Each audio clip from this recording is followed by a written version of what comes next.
Texas, Chuck, Zach, and Tony Kirk along with you here on Longview Game Day, where it is week number 9 for the Longview Lobos, and they are in a very familiar place against a very familiar foe. No Cujo, because it looks like Tyler High may not be headed to the playoffs, and they always save those jerseys for their playoff appearances. This is a 2-6 Tyler High team, 2-3 in district, and that is not what we're used to with this matchup. So many times back through the years, this was the matchup that typically decided the king of East Texas, but not this year. No, and hasn't been for a few years. In fact, Longview leading this series 52-39 with 7 ties in the middle of there. The last 5 have been Lobos, Lobos, Lobos, Lobos, Lobos. The closest one was 2017 when Longview won by 9. Other than that, it got really bad last year, 49-0. That's the largest victory margin for the Lobos in this series, although Tyler actually owns the biggest the biggest margin of victory. That was back in 1931 when they beat Longview by a score of 60-0. I think they got there by wagon that day. And so, this is a storied rivalry here in East Texas, and as I said, for many years these two teams were considered to be the kings of East Texas football. Tyler High, no longer John Tyler, has fallen on a bit of hard times these days, and it'll be interesting to see if it's going to take maybe a drop down, smaller numbers to get them competitive again. Well, they still have hope this year. Rickland Holmes, who's the head coach here in Tyler, has talked it up this way. They can still get in the playoffs and control their own destiny if they win tonight. And if you're a Longview fan, you're going, all right, well, that's not happening. And if they win next week against Forney. But they can still get in, even losing tonight, if they beat Forney and then get a bunch of help. Yeah. So they still actually are mathematically in the playoff picture, although as we're getting ready to start this game tonight, Tyler is actually listed as the 6th-place team in the district. Longview at 5-0, Lancaster at 4-1, McKinney North at 3-2, Forney's at 3-2, and then Lufkin and Tyler are 2-3. So they'd have to win and get some help from somebody. That somebody probably is going to have to be McKinney North. McKinney North's got a chance to knock off Forney. They play each other this weekend. And if Tyler could happen to win this, great. If they don't and they go beat Forney next week, they would own the tiebreaker over Forney.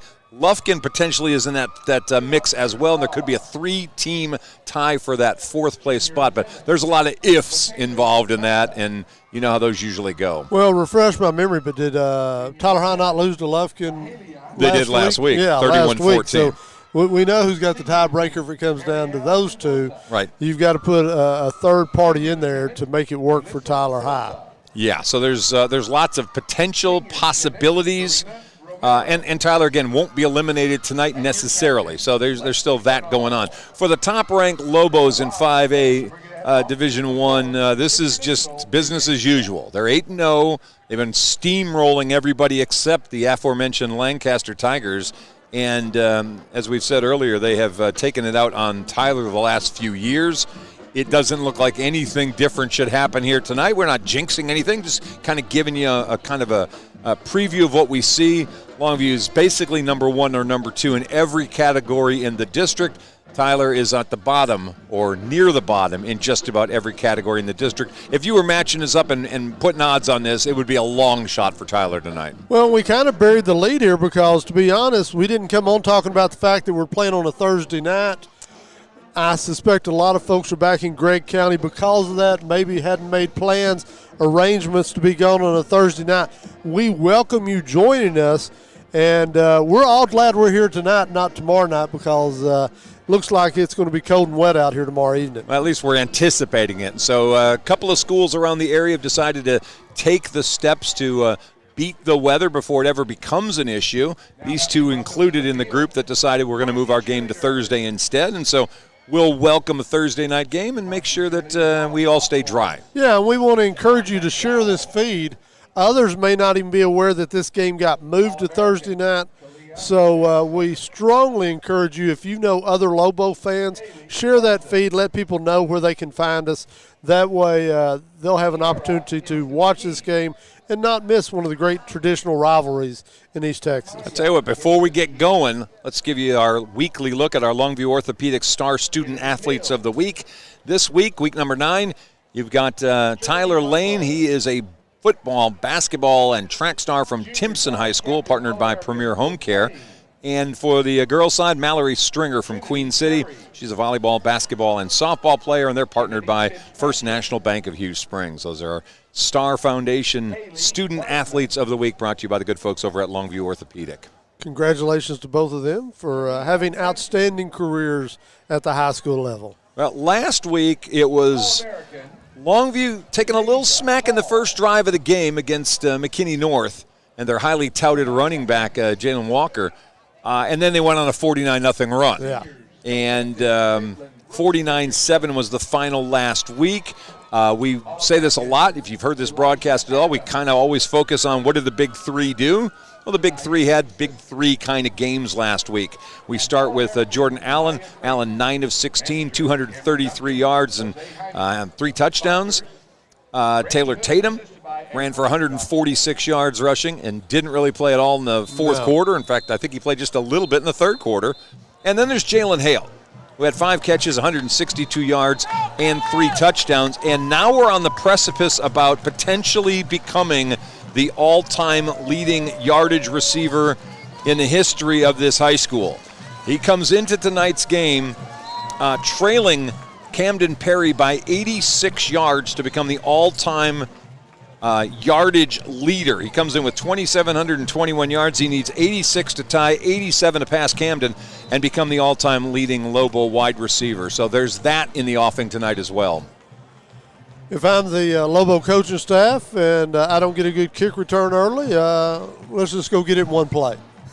You're going to get it one play? Yeah, why not? 87 and 1? Turn him loose. If you don't get a good kick return, let's make it interesting. And while we're doing all that, Taylor Tatum is 109 yards away from cracking 1,000 yards this season. So we've got that one as well. We've got a handful of things that are potential record-y kind of things for the Lobos going on tonight as they get ready to take on Tyler. Yeah, and as the school song begins to play, we want to remind you that if you're a Lobo fan, hang with us this week. We're also back on the air next week, West Mesquite to finish district, and we're hoping, if all goes according to plan, we'll have a playoff game in a couple of weeks right here on Texarkana Game Day. Well, a win tonight also is part of this this story for this evening. A win tonight for the Lobos, 9-0, still number 1 certainly in the state, and then would have clinched the district championship. Last week they clinched their 22nd straight playoff berth. Tonight they can clinch for the first time in 3 years a district championship, and then we know what comes with that as a home playoff game, which would basically be 2 weeks from tomorrow night. And so it's not too soon to start looking down the road. I know coaches don't like to, but we media types, we love looking down the road. That's what you one do. of our favorite hobbies.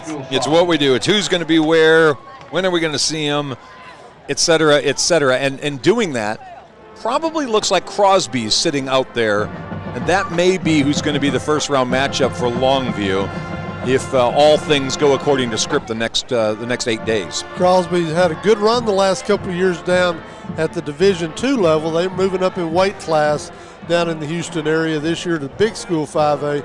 We'll see how successful they can be with the big boys in 5A. Well, let's talk about John Tyler for a second here, or Tyler High, excuse me, for a second here. Tyler High's Rickland Holmes, the head coach. This is his 11th season. He's 73-46 as the head coach at Tyler.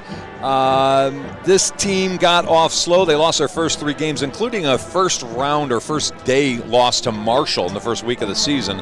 They lost to Tyler Legacy in that 4 overtime instant classic, 29-27. Lost at Mesquite Hort. Got a win over North Mesquite, and then went on a couple-game losing streak to McKinney North and Lancaster before beating West Mesquite 21-0. So they've been up, down, up, down. They got down 17-0 to Lufkin last week and decided to switch quarterbacks. They pulled out junior Jubraylin Williams, decided to put in senior Tyler Williams. Williams didn't have a great game, but he did lead them back from where they had been. He was 6 of 15, 135 yards and an interception. He ran a handful of times for 35 yards and gave them a little spark and made fewer mistakes, according to Coach Holmes, than the starter Williams. And so it's going to be Tyler Jones getting the start tonight. That's a little difference for the lineup for the folks in Longview to prepare for. Yeah, you talk about Rickland Holmes.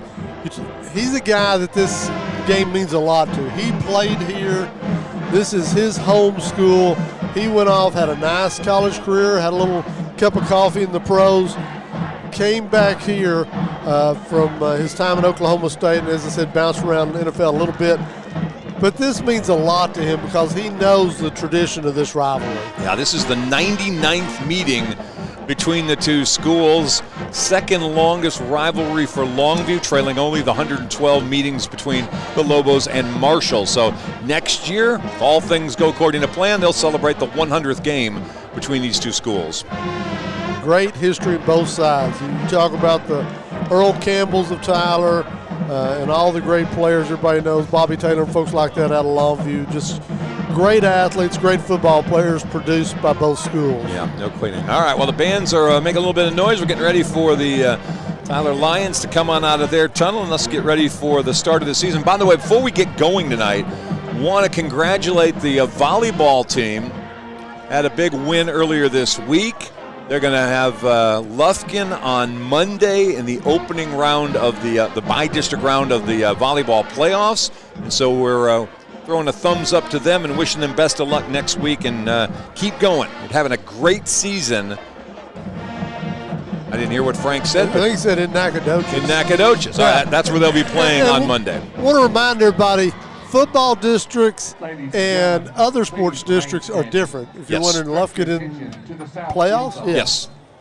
All right, we're going to do the national anthem. We're going to be quiet. We'll come back and get you starting lineups after the national anthem here on Longview Game Day. Will be performed by the Tyler High Marching Band. Colors are presented by Tyler High's Army Junior ROTC program. Commanding the color guard is Cadet Command Sergeant Major Brian Perdomo. Carrying the U.S. flag is Cadet Major Israel Gary. Carrying the Texas flag is Cadet Captain Jocelyn Leyva. Left rifle guard will be Cadet Captain John Cerna. Right rifle guard, Cadet Captain Raymond Tinker.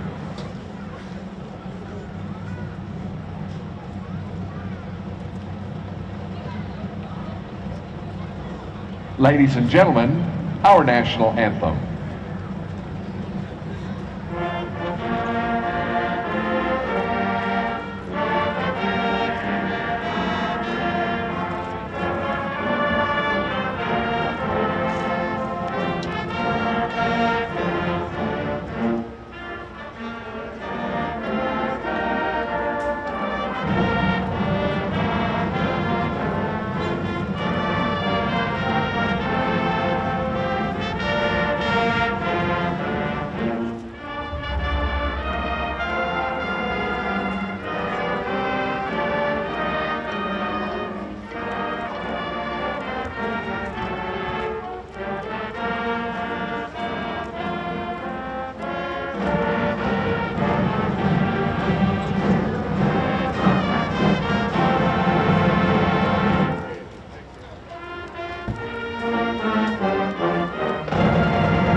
We're about to get some captains in the middle of the field. Another outstanding rendition of the national anthem. Gorgeous night here. It's 65 right now in Tyler. We're going to get maybe down to the upper 50s by the time this one comes to an end. But it's just an outstanding football night. Tomorrow would be a great one if you're a Duck, maybe. But we're not in Oregon, and so even though we're wearing Oregon-like colors, probably a better deal to do the 65 and not the 40 potentially in driving rain tomorrow. Yeah, the genius of Frank Sides to reschedule this game. I cannot give him enough credit. Really? For, Frank's getting the credit? Yeah, he made the call on this tonight to reschedule to tonight. So. All right, I like that. Yeah. Amarian Watkins is down in the middle of the field along with Billy Smith. They're going to be the captains for tonight's ball game for the Lobos. It looks like we've got an injured Lobos also a captain tonight, but since he doesn't have a jersey on, we're going to have a hard time identifying him. But maybe somebody this evening will let us know, or if you know, why don't you post it there on Facebook and let us know who that injured young man is that's captain this evening. All right, so Tyler's going to win the toss. They're going to defer to the second half. Lobos will start with the football to begin things, and that means we're going to get to see Jalen Hale, Taylor Tatum, Jordan Allen, and the rest of the offensive crew for John King's Lobos. Coach King coming in tonight with his 205th win in his pocket now, getting ready to try to get to number 206. I'm going to be mistaken. I think that is that Michael? It is Michael Fields, the kicker, not 99. It's 98. He has the back of his jersey tucked up, and so I apologize for misidentifying. You don't want a tucked up jersey. No, and speaking of Michael, Game Day posted earlier today, 44 consecutive point afters he's converted to start the season. Well, why in the world would you bring that up? It was posted. It was a public thing. Did you not learn anything from when didn't. we gave up the fourth quarter touchdown a couple weeks ago? I really did. I'm not a very smart person. Don't you know that by now? So you're going to bring that up. I'm not doing it before he kicks it. I'm just saying he was the captain. That's a thing we should point out. It's what we do here. We inform you. Yeah. All right. It's what we do. All right. Washington and Hale are back as they get ready for the kickoff here. Kelvin Washington's having an outstanding season returning kicks. He's leading the district in that category. And here comes the opening kick, and we're not going to give him a chance. It's a short onside kick. Ball's on the ground, and Tyler's claiming they've got it. Let's see if somebody agrees. They haven't said yet, but that's number 3 coming out of it with the football for Tyler. That is Duranian Cantley who's got the football, and the Lobos just let a possession get stealed away from them. Yeah, that's unfortunate, too. Friendly Fire is going to down one of the lines. I can't get – it's 45 there for Tyler High. I'll let you get the name on that. That's an actually very important player. That is DeChristian Suing. He and his twin brother, DeCanan Suey, are the 2 of the 3 linebackers. They're both sophomores and have had outstanding years. DeCanan, I believe, leads the team in tackles with 91, and his brother's like 3rd in tackles. And that's a huge loss early if you're Tyler High. Yeah, that was a well-designed onside kick. Caught Longview not expecting it. We're not looking at it. We're looking back at the return man. It looks like he's going to get to his feet. Hopefully he'll be good to go tonight. It looks like maybe his lower back. Yeah. But well executed. Kicker, it's one of those where the kicker basically escorts the ball as it goes down the field. You can't touch it for 10 yards if you're the kicking team.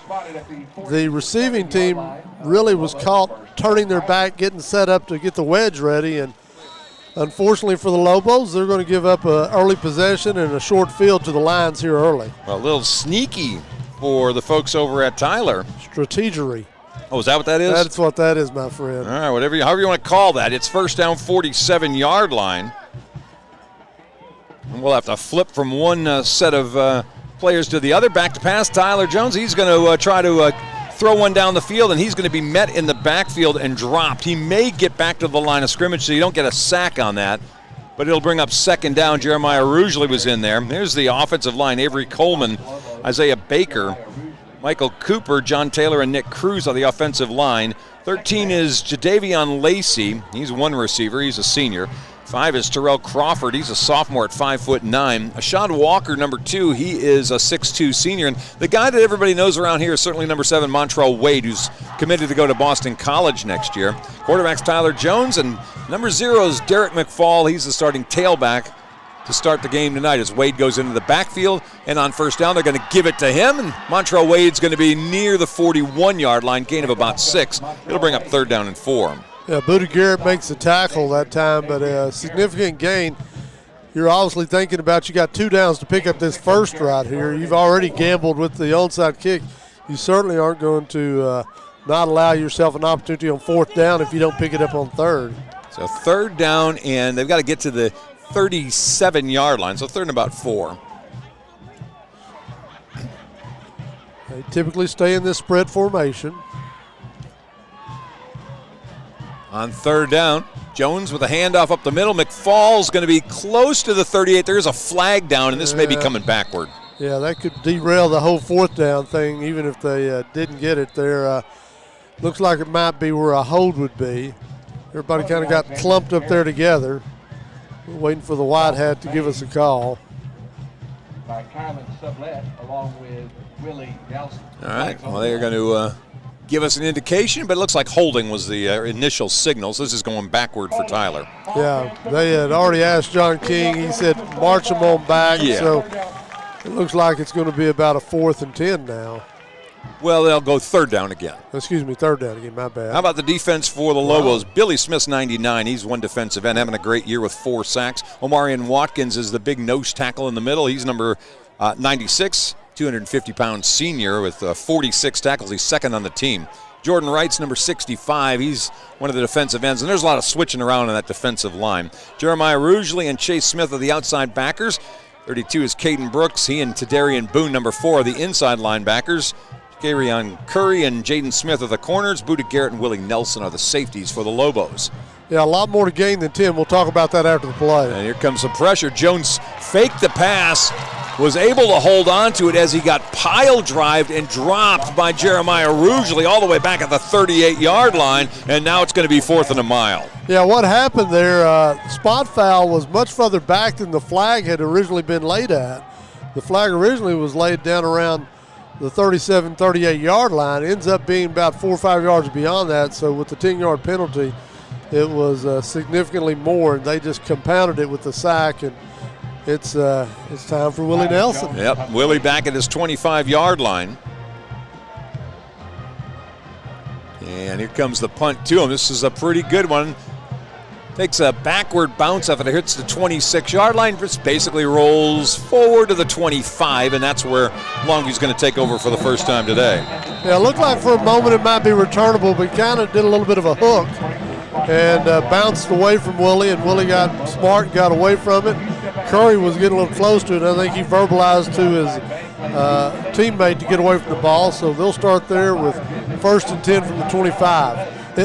It's as if the onside kick never happened. No, that's exactly right. Lobos will take over at the 25-yard line. And on first down, how about Taylor Tatum right up the middle? He'll rumble across the 35. Good for 12 and a first down. Yeah, that's about as fancy as a red tablecloth gets. That is just straight up the middle and handed it to the eye back, and he took off for a big first down gain, and he gets a little closer to 1,000 yards. He needs 109 coming into this game today. So knock 12 off that. We're within 79 of that. So I keep doing the wrong math on that. How about 97? Handoff up the middle. Elijah Johnson for about 3 yards up to about the 40-yard line. We're at second down. Elijah's a fullback typically, but when they get into the shotgun formation, he is usually right there beside Jordan Allen. They like to work him out of the gun.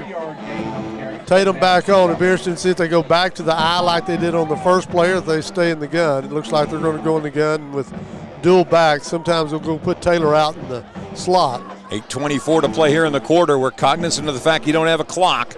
Jordan Allen back to pass for the first time. It's a swing to Elijah, 40-yard line, 45-yard line, and he will be very close to a first down at the 47.5, maybe 48-yard line. Comes up hobbling just a little bit. He got banged up a couple of weeks ago and set out a game.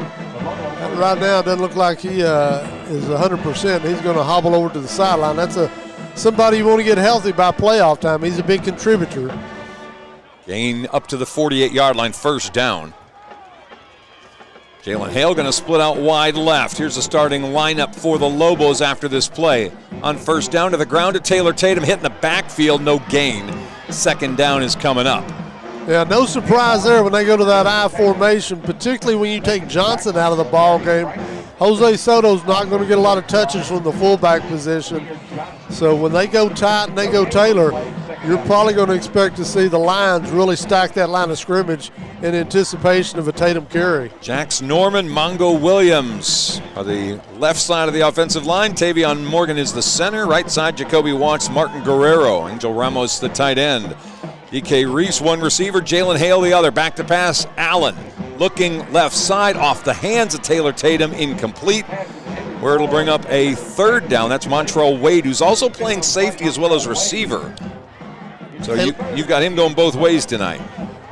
Taylor Tatum has done pretty good work this year as a receiver. That time one got off his hands he'd like to have back. One of Jordan Allen's better throws. That's a tough throw, that out pattern there, and he hit him right in the hands, and Tatum would like to have it back. Now you got 3rd and 10, and number 8's out there somewhere. Yeah. Here's the defense for the Lions. Jace Sanford and Jason Wickware are the ends. Denarion Cantley, Jillian Dews are the defensive tackles. Elijah Johnson in motion, back to pass. Allen, he's got some time, he's flushed, and he is not going to get back to the line of scrimmage. They'll sack him back for a yard loss, and it's going to bring up 4th down. Denarion Cantley in there on the tackle. The linebackers, Emmanuel Neal, number 15, and then DeCanan Sewing and DeChristian Sewing, 44 and 45. Corners Marquette Martin and Zaquan Williams. Montrell Wade and Xavier Tatum are the safeties. Tell you what, Johnson's bad wheel had a great effect on ending that drive. That time, Jordan Allen saw him wide open in the flat. You got to think, having seen him limp off, he just didn't have the confidence to get him the ball. All right, Michael Fields on for the punt. This one, boy, a dangerous play, and they may have lost control of it. I'll tell you what, that was a really risky recovery or attempt to make the catch by Tyler as they muffed that ball. The return man for the Lions is Takori Gilliam, number 12. He went for a ball down around his ankles and gave it right back to the Lobos on that muffed punt return. It'll be Lobo ball inside the 20-yard line. Yeah, just let it go between the arms that time. Tried to use his body to catch it, and that time it hit the turf, took a funny little bounce, and the Lobos get on it, and that's their best offensive play of the night. They'll get a big gain on the fumble recovery, and they've got 1st down at the 18-yard line. Back to the eye. Hand off Taylor Tatum right up the middle, and he's going to get a yard, and that's all she wrote. Yeah, but I tell you what, I don't think they're going to get far away from that. I won't be surprised at all if they don't hit that middle a couple times more, and if nothing else, set up some play action off of it. This is a pretty light defense for Tyler, kind of like Longview's to some degree. Jillian Dews goes 245. He's the biggest guy on this defense, kind of like Amarian Watkins. He's number 88. Keep an eye on him. What you're saying is they may be able to lean on him a little bit. You can kind of lean on him. It was a pretty good offensive line for the Lobos. Been together all year. Handoff again to Tatum. Bounces this one right off right tackle, and he's down around the 5-yard line. That's a 1st down for Longview as the whole team pushes him forward to about the 4. Well, if you like that, probably get ready for another couple of doses of it because they're inside the 5 now. We talked about Johnson's injury affecting the last drive. Soto's in there to block. That's what he's in there for. And so you figure they're going to feed Tatum as I say that. Is that him jogging off the field? Yep, Taylor's coming out. Of course. And let's see, Elijah Johnson's going to be the lone back on 1st and goal at the 4-yard line. And we've got flags down before we get going. Yeah, there was still time left on the clock, so it's not too much time. Let's see if we had a timeout or what do we got here. Looks like. Yeah. Moving back 5 to the 9-yard line where it'll be 1st and goal from the 9 now. Well, at least we made it interesting. Get to pad some stats here. Now, what you're padding is penalties, which has been one that the Lobos, of all the things in an 8-0 year, it's still the one place they could clean up. They make a bunch of mistakes sometimes. That's one that's kind of one of those pre-snap penalties that drive coaches crazy. He's got Hale set up to go to the corner. Instead, they go Elijah Johnson. Boy, it was just a great move at about the 6 or 7-yard line. He makes a great lateral step move and gets all the way into the end zone from 9 yards away. You talk about being a patient runner. That's the definition of a patient runner. He got low and just picked his way to the goal line, and it's 6-0 Lobos. That comes with 4:46 left to play in the first quarter. I'll tell you what, he sidestepped that defender like he was a politician.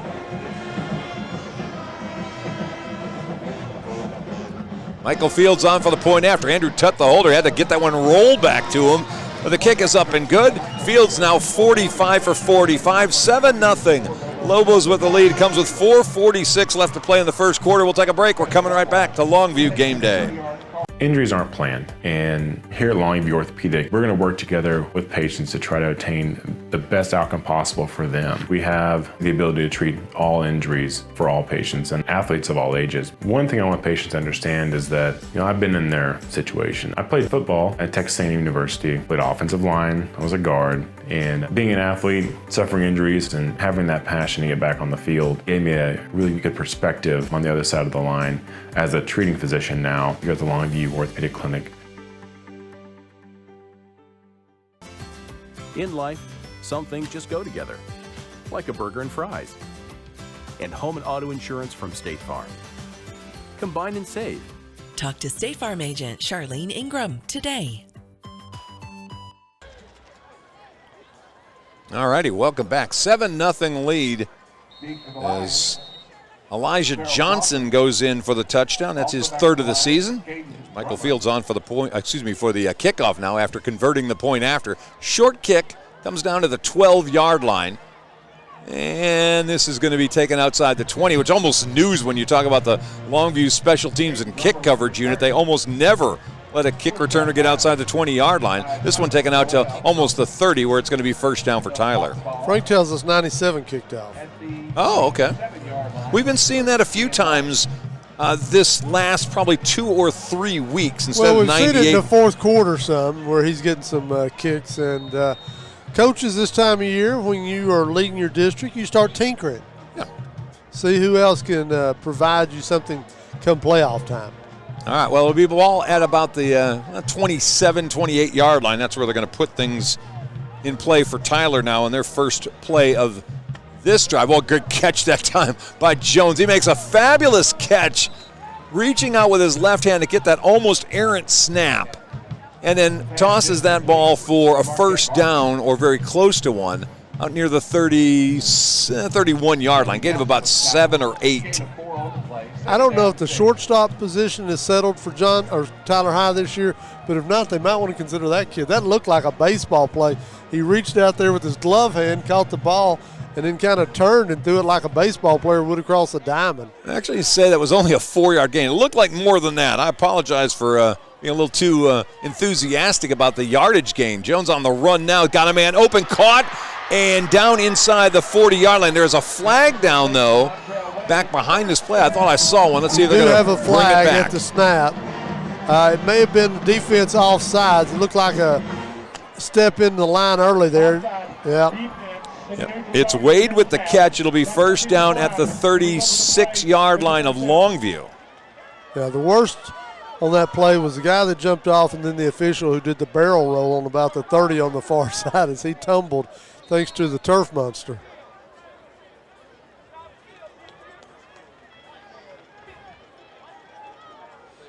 Big play that time for John Tyler. Really two nice back-to-back plays by this quarterback.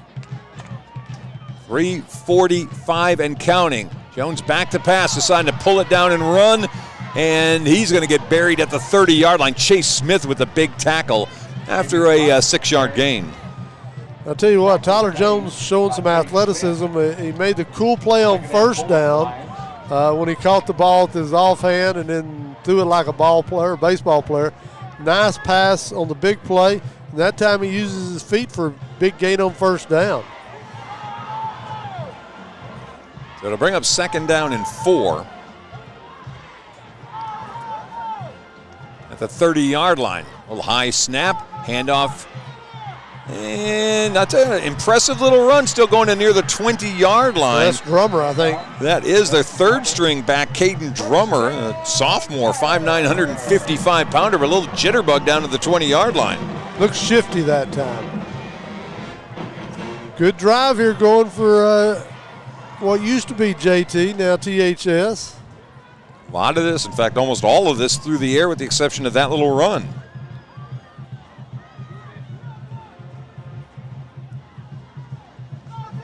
First down, 20-yard line. Again, they're going to hand the ball off, and again, up the middle goes Drummer for 5 to the 15-yard line. Yeah, we've got some kids throwing some yellow stuff up in the air in front of us. It almost looks like flags are flying. You may be seeing that on game day. That is not a flag. It's just some kids having some fun in the stands. Well, they need to knock those shenanigans off down there. What, we can't have kids having No fun at a football game? There's no fun allowed. Oh, my gosh. Thank you, Commissioner Goodell. 2nd down and 5 at the 15-yard line. Wade comes back into the backfield. They're going to give him the football. Looking for something to do. Nope. Caden Brooks, first one there. That's going to be a loss back to about the 17-yard line. It'll bring up 3rd down. Good stand that time by the defense. Outstanding push by that defensive line up front. Makes it 3rd and 5. Trailing 7-0 with 1:40 left to go here in the first quarter. You figure JT's not thinking field goal. Clock rolling out here in the first quarter. 7-0 Lobos with the lead, but this drive started back at the 27-yard line for Tyler. They're at the 16 now with a 3rd down and a full 6 to go for the first. Literally no wind tonight. It is a limp flag on the far end of the field. Tyler Jones set. Lobos almost jumped. They got back. Here comes the pressure. Going to toss one up toward the end zone, and that's out of room and out of bounds. The intended target is Sean Walker. And the coverage for the Lobos was Jaden Simmons, and it's 4th and 6. Well played by Simmons. He looked into the eyes of the receiver, turned his head just in time, got a little contact going, and it couldn't have been played much better by Jaden Simmons as the kicker comes out. And it looks like this is going to be Jasker Lara, the kicker for Tyler that's coming out. They actually have 3, Francisco Robles, Jasker Lara, and Damian Razzo. All are kickers this season. It'll be a 32-yard attempt. It is up and good, so a 32-yard field goal for Jasker Lara. And with 1 minute and 5 seconds left to play in this first quarter, Lions get on the board. It's a 7-3 score. We'll take a break. We're coming right back. Longview game day. At Godarzi and Young, we take things more seriously. Every case that's handled at our office is handled by a team. That work and dedication has caused our office to recover more record verdicts and settlements than any other law firm in Northeast Texas. It is our obligation to make sure our client has the financial backings and the manpower to be successful. We are exactly who we say we are. We're trial lawyers who've gotten results year in, year out.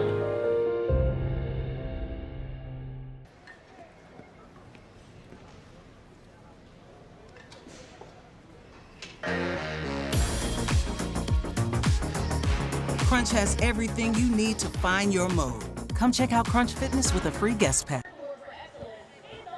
All right, 7-3 ball game as Tyler drove down the field pretty flawlessly until they got inside the 20-yard line. Then they got a little bit tougher as the red zone defense for the Lobos rose up. This has been news by itself. That's the field goal is the 77th point scored against Longview in now what's 8 and almost a quarter games. Here's the kick, a little short pooching kick that's going to fly into the hands of one of the coaches on the far side of the field, and that means the Lobos are going to get great field position to start this drive.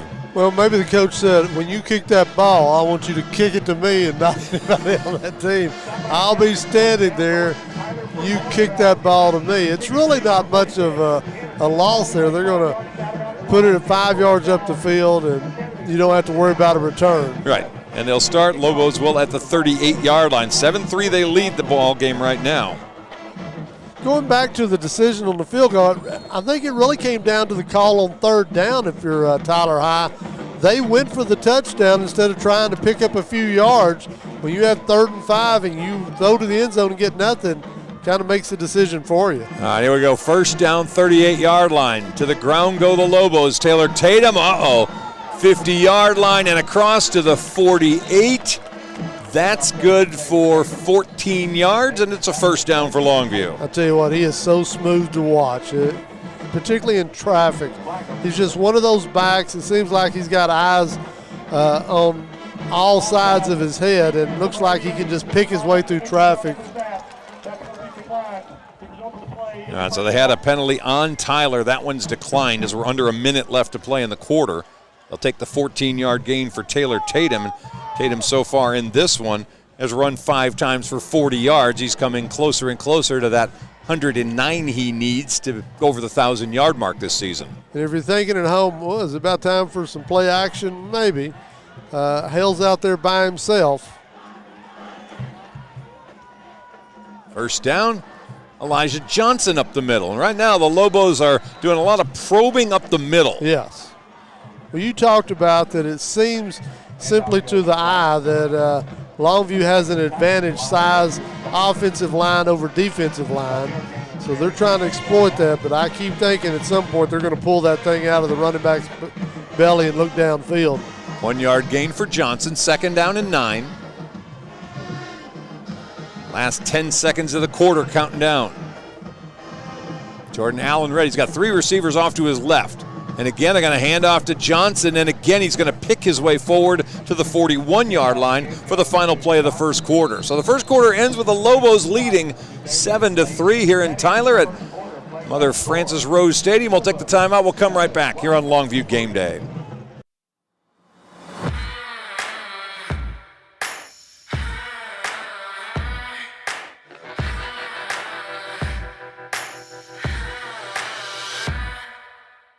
And now at Orr, we want to buy your used vehicle and we'll give you guaranteed top dollar for yours. And if you prefer to trade, even better, with massive savings on every new vehicle at Orr Cadillac GMC in Longview.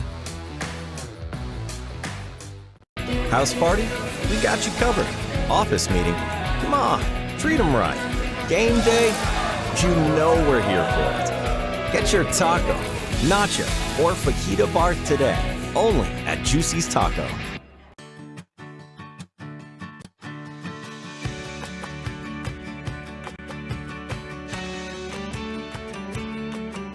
In Longview, see your good neighbor State Farm agent Charlene Ingram for your insurance and financial needs.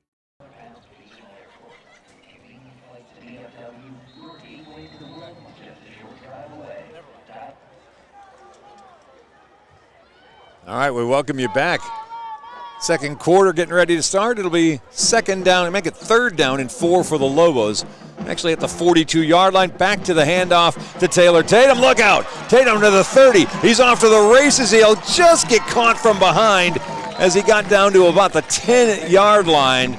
He was about to take that one all the way to the house. It looked like it was Zaquan Williams who caught him. And it'll be 1st down Lobos at the 10 as he goes for 32 more.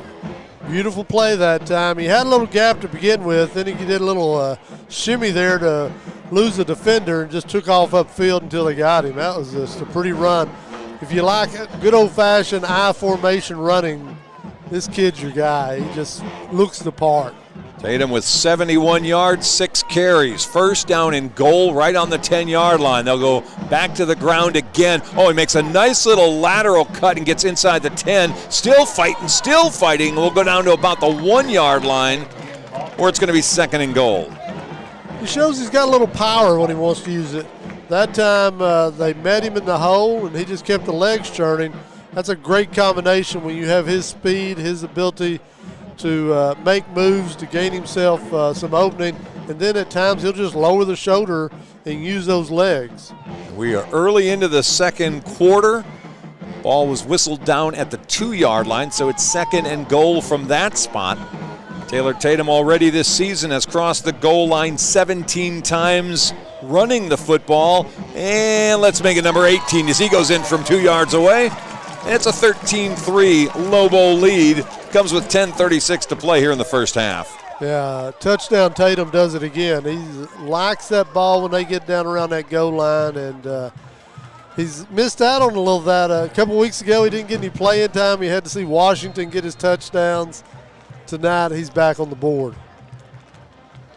All right, Michael Fields getting ready to kick. Andrew Tutt the holder. And the connection is good.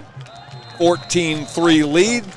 Will stay here after that quick little turnaround after the quarter. Comes with 10:36 left to play in the first half. And, of course, we'll remind you, we'll get you the bands during the halftime presentation this evening. There aren't really going to be any scores to tell you about, so we won't worry about that, and we'll give you stats on this first half. So far, it's been a quiet half for Jalen Hale, a busy half for Taylor Tatum. Indeed, and turnaround's a good term to use because just moments ago, Tyler High was down here knocking at the door. They had a 3rd and 5. They go for the end zone. They get nothing. They settle for the field goal. And all of a sudden it goes from tying the thing up to now they're down 14-3. 10:36 left to play. 14-3 Lobos. It's outstanding kick coverage teams coming on out. Once again, it's going to be, and I'm going to let you pronounce John's last name, 97 there. Yeah, I think it's Monteveus. John Monteveus is the kicker. He's a junior, and you would expect, since Michael Fields is a senior, this is probably going to be his job next season. So we're going to have to learn how to say Monteveus. We're doing a lot of auditioning for John Monteveus.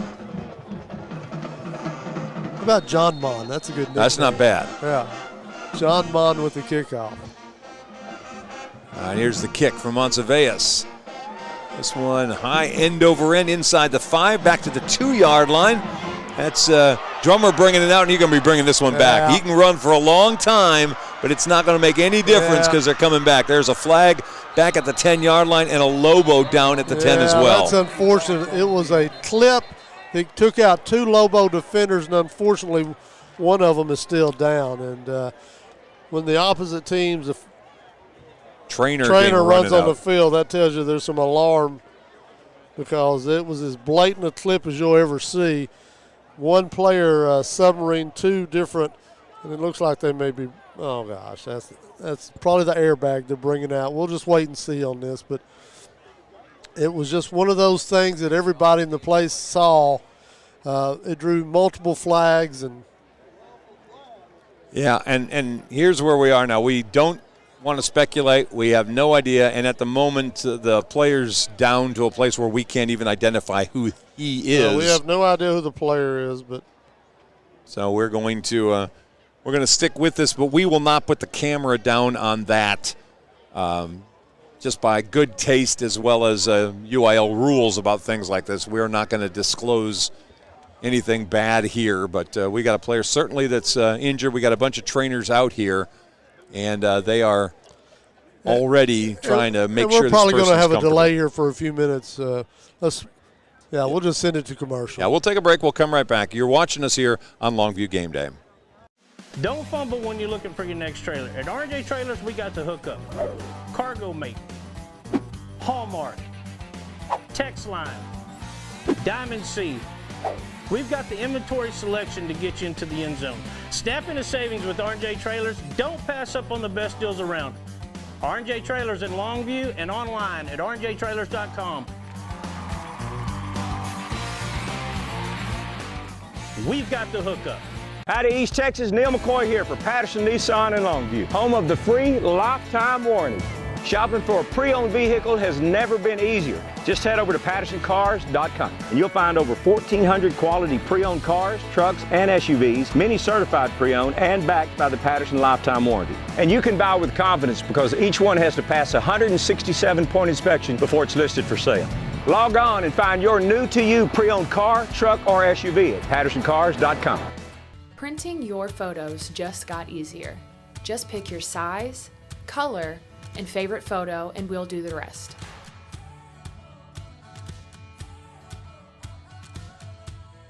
Because your unforgettable moments are meant to be framed.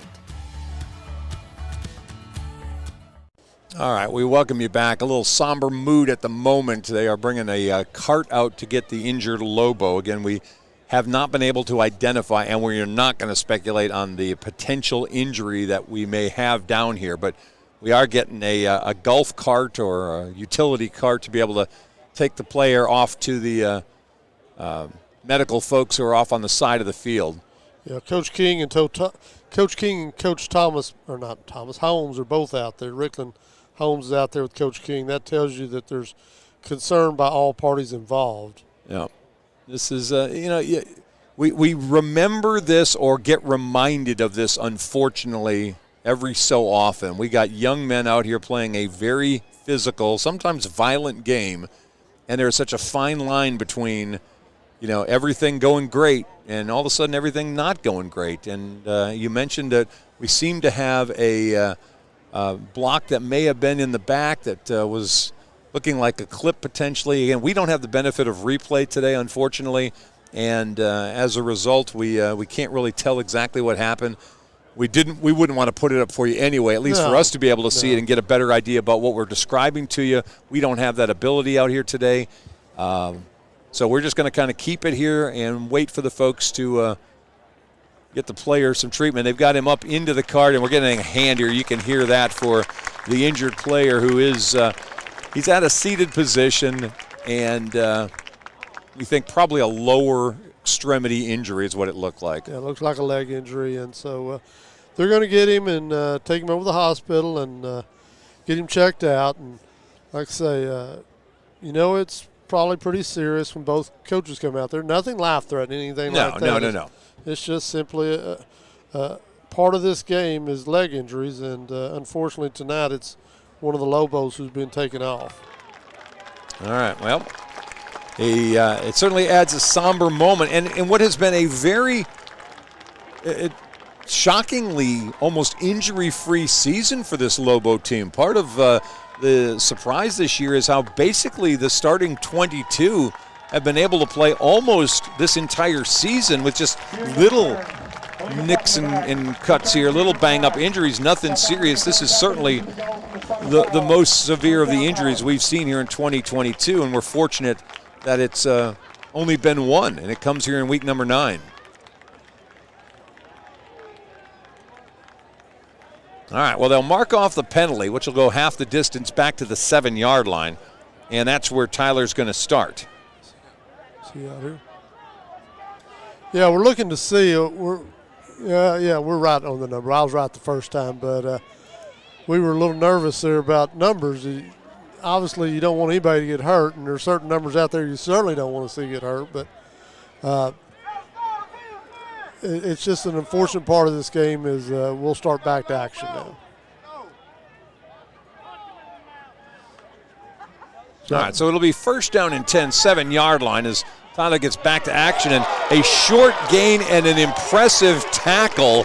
Willie Nelson dumps the quarterback. Tyler Jones with a textbook wrap-up and drop at the 10-yard line. Wow. Nobody's taken a hit like Willie in a while, and that one is a hard one. All right, first down, make it second down now at about the 10.5-yard line. Tyler trailing 14-3. That's Montrell Wade in motion.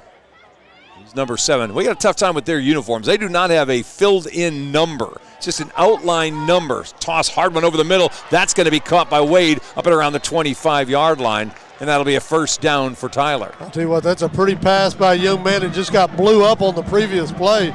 Tyler Jones got his feet set after having them taken away from him by Willie Nelson on the last play. Set those feet and just hit him with a bullet up through there. We'll change the number on that. I believe that was 5 Terrell Crawford, not 7 Wade on the catch. So it's a first down for the Lions at the 25-yard line. Well, that's a heart of a line to come back from a play like that and make a play. Gain of 15, first down and 10 now for Tyler. To the ground they go, not much. In fact, nothing. That Lobo defense so good up the middle. And it'll be second down and 10. Nothing doing that time for Drummer. Right now they come back kind of with their jumbo package. They like to bring in big Ethan Pote out there. He's kind of their run stopper, and so they bring him in. I think that's Smith they brought in with him. Second down and 10 coming up. Tyler's got a handful of different running backs they use. Not only the guy we haven't seen, Derek McFall, number 0, they've actually split him out as a receiver in the last couple of sets. Jones back to pass. He's going to be flush. Rugeley's chasing. Here comes another defender. That one's caught 35-yard line and dumped out of bounds. And Lobo's going to be lucky if they don't get a penalty after Wade's catch. Yeah, it was awful close to the sideline, but nobody reached for the flag, so it's just a first down. But another impressive play by Tyler Jones. He was under duress, and they had flushed him from the pocket with a couple extra blitzers, and he found an open receiver and hit him right on the sideline. 8:14 left to play in the half. Ball's at the 36-yard line, first down and 10 after an 11-yard completion to Montrell Wade. Number 33 is Demarion Dewberry. They've just flipped him from the backfield to a wingback or H-back spot. And here goes Jones, another nice catch. Here comes Rugeley, can't hang on to him. And finally it's going to be X-Man's Arius Shepard that'll drop him back to the 34-yard line. That'll count as a sack on the 2-yard loss, and that is number 6.5 on the season for Arius Shepard. Yeah, 6-man rush again, and so they flushed him quickly. When you do that with a quarterback like Tyler Jones, you risk him getting away and getting big chunks of yardage upfield, but that time they closed on him before he could cross the line of scrimmage. Darian Boone may have gotten there as well for half of that. They may split that sack. But it's 2nd down and 12 back at the 34-yard line, 7:33 to play in the half. Jones going to roll to his left, under duress again, throws this one deep. He's got a man back there. It's going to be caught at the 26-yard line and down to near the 20. That's Jadavion Lacey with the catch. And it'll be first down Tyler, and they'll mark it at about the 20-yard line. Now, refresh my mind, was this the kid they benched last week or the kid that came in? The Jones? Yeah. Jones is the guy they brought in. Well, why didn't they bring him in sooner? This kid's impressive. He's not a big kid. No. Way undersized, but he's got lightning feet and a pretty good arm on him. And he's not bothered by the pressure. Well, early on he was. Early on he was kind of an easy down, but as the game's gone on, he's gotten hit. He's gotten a little tougher. First down, 20-yard line. Tyler driving. They'll go back to the ground, and that's where you run right into the heart of the Lobo defense. Watkins, first one there. Coming in behind it was Boone, and it's going to be a loss and a 2nd down and long coming up. Yeah, I think it's Drummer again, but I'm with you. I can't make these jerseys out. Now, they've got a 23, that's Caden Drummer, and they got a 33, that's Demarion Dewberry. So it's one of those two, and I think that may have been Dewberry on that carry. I'll take your word for it.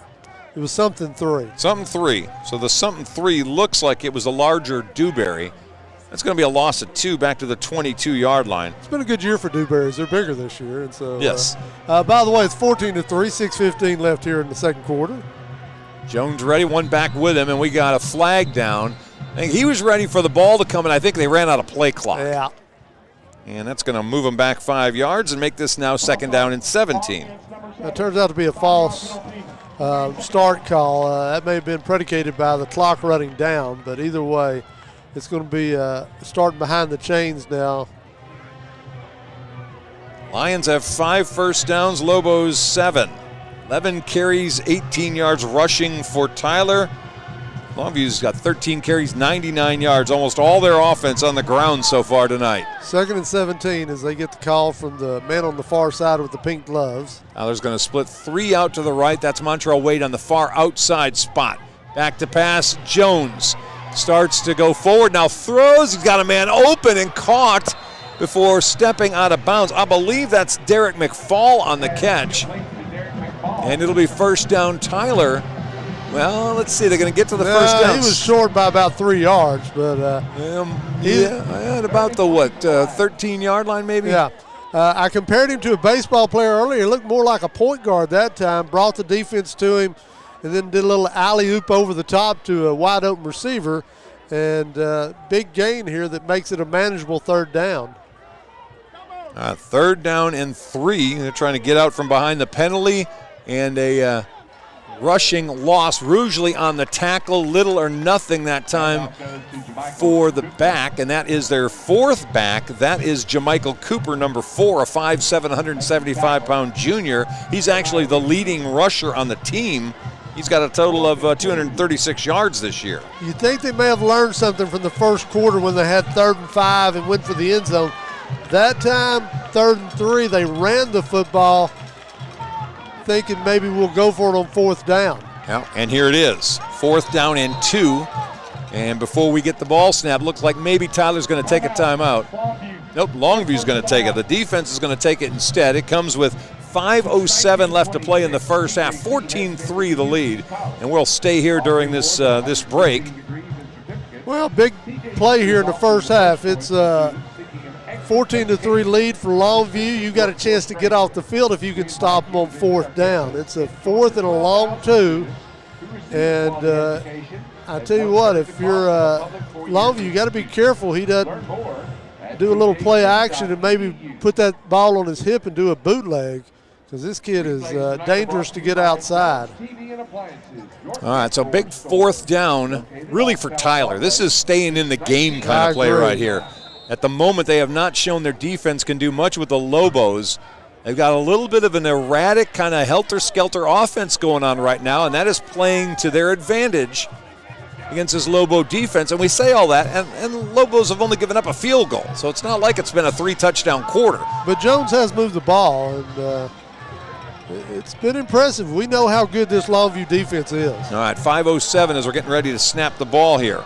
Pistol look, back on the side. Got multiple backs back there, just 2 receivers in the set on 4th and 2. Handoff up the middle. They got to get the 10-yard line, and the referee coming in from the far side is right on the 10-yard line. Yeah, we're just at a bad angle. We can't help you right now. We're going to have to wait for the officials to let us know. Tyler High seems to think they have the first down. We'll see what the officials decide. They're all practicing to be refs, and sure enough, they got it at the 10. So it's going to be 1st and goal from the 10-yard line. On the short gain, they needed 2. They got exactly the 2 as Cooper gained the 2 yards. And it's going to be 1st down at the 10. And this is where it gets a little more difficult if you're Tyler High. You've got the short field now with that spread open offense where you spread everybody out. Well, there's only 20 yards of playing field to spread, folks, and so you got a lot of more people that can make a play on you. All right, 1st down at the 10. And we got flags again. Yeah, I thought maybe the center picked the ball up. Let's see what the call is. Yeah, they ran out of clock that time. Last time we thought they did and somebody moved before, and this time they actually ran out of clock. That's a huge mistake if you're Tyler High to put yourself 5 yards behind the sticks on 1st down. So they'll go back to the 15-yard line instead. It didn't seem to bother them. They had the penalty from the 20-yard line and managed to pick up 2nd down and 17. Now they've got 1st down and 15, or 1st down and goal from the 15. Well, Jones has 25 yards of field to work with. He's back to pass, looking to his left. Now middle. Now left, and Rougeley comes from behind. Well, that ball may have come out as well. I think maybe Jones fell back on top of it, but Jeremiah Rougeley, who in the last 4 weeks has shown up bigger and bigger each week. I don't know if he was banged up or just a little bit, had the extra weight we talked about he put on in the offseason, but he's starting to round into shape. He'll get a sack here. He's already got 4 this year. That'll be number 5, and I think he had one earlier, so he may have 6. Well, that time he was stealth. Jones never realized he was there. Some quarterbacks have that sixth sense. Sometimes they know when someone's coming. That time, Jones had no idea Rougeley was closing in on him. Rougeley had 10 sacks last year. Don't count him out from getting that again this year. 1st down handoff, McFall, and back to the 18, no gain. Actually, 2nd down handoff, so now it's 3rd. Well, we talked about the tighter field down here. When you run those sweeps, it allows those DBs to get involved a lot quicker. When they're not having to worry about covering more yardage behind them, they can press up. At that time, that played right into the strength of that speedy Longview defense and made for an easy stop. Ethan Pulte coming out. So is Billy Smith coming in, Kylan Sublett, as well as Omarion Watkins. 3rd and 18. It's 3rd and goal. Yep, and we are under 3 minutes left to play in the half. Lobos got the ball to start the game. Back to pass. Boy, they were coming in a hurry. There's probably a penalty on the Lobos. Looked like maybe offsides. Toss out of the back of the end zone as Jones was getting sacked by Tadarian Boone before he released that thing. But maybe a Lobo on that far end jumped a little early. Let's see if it's an offside or if he got drawn.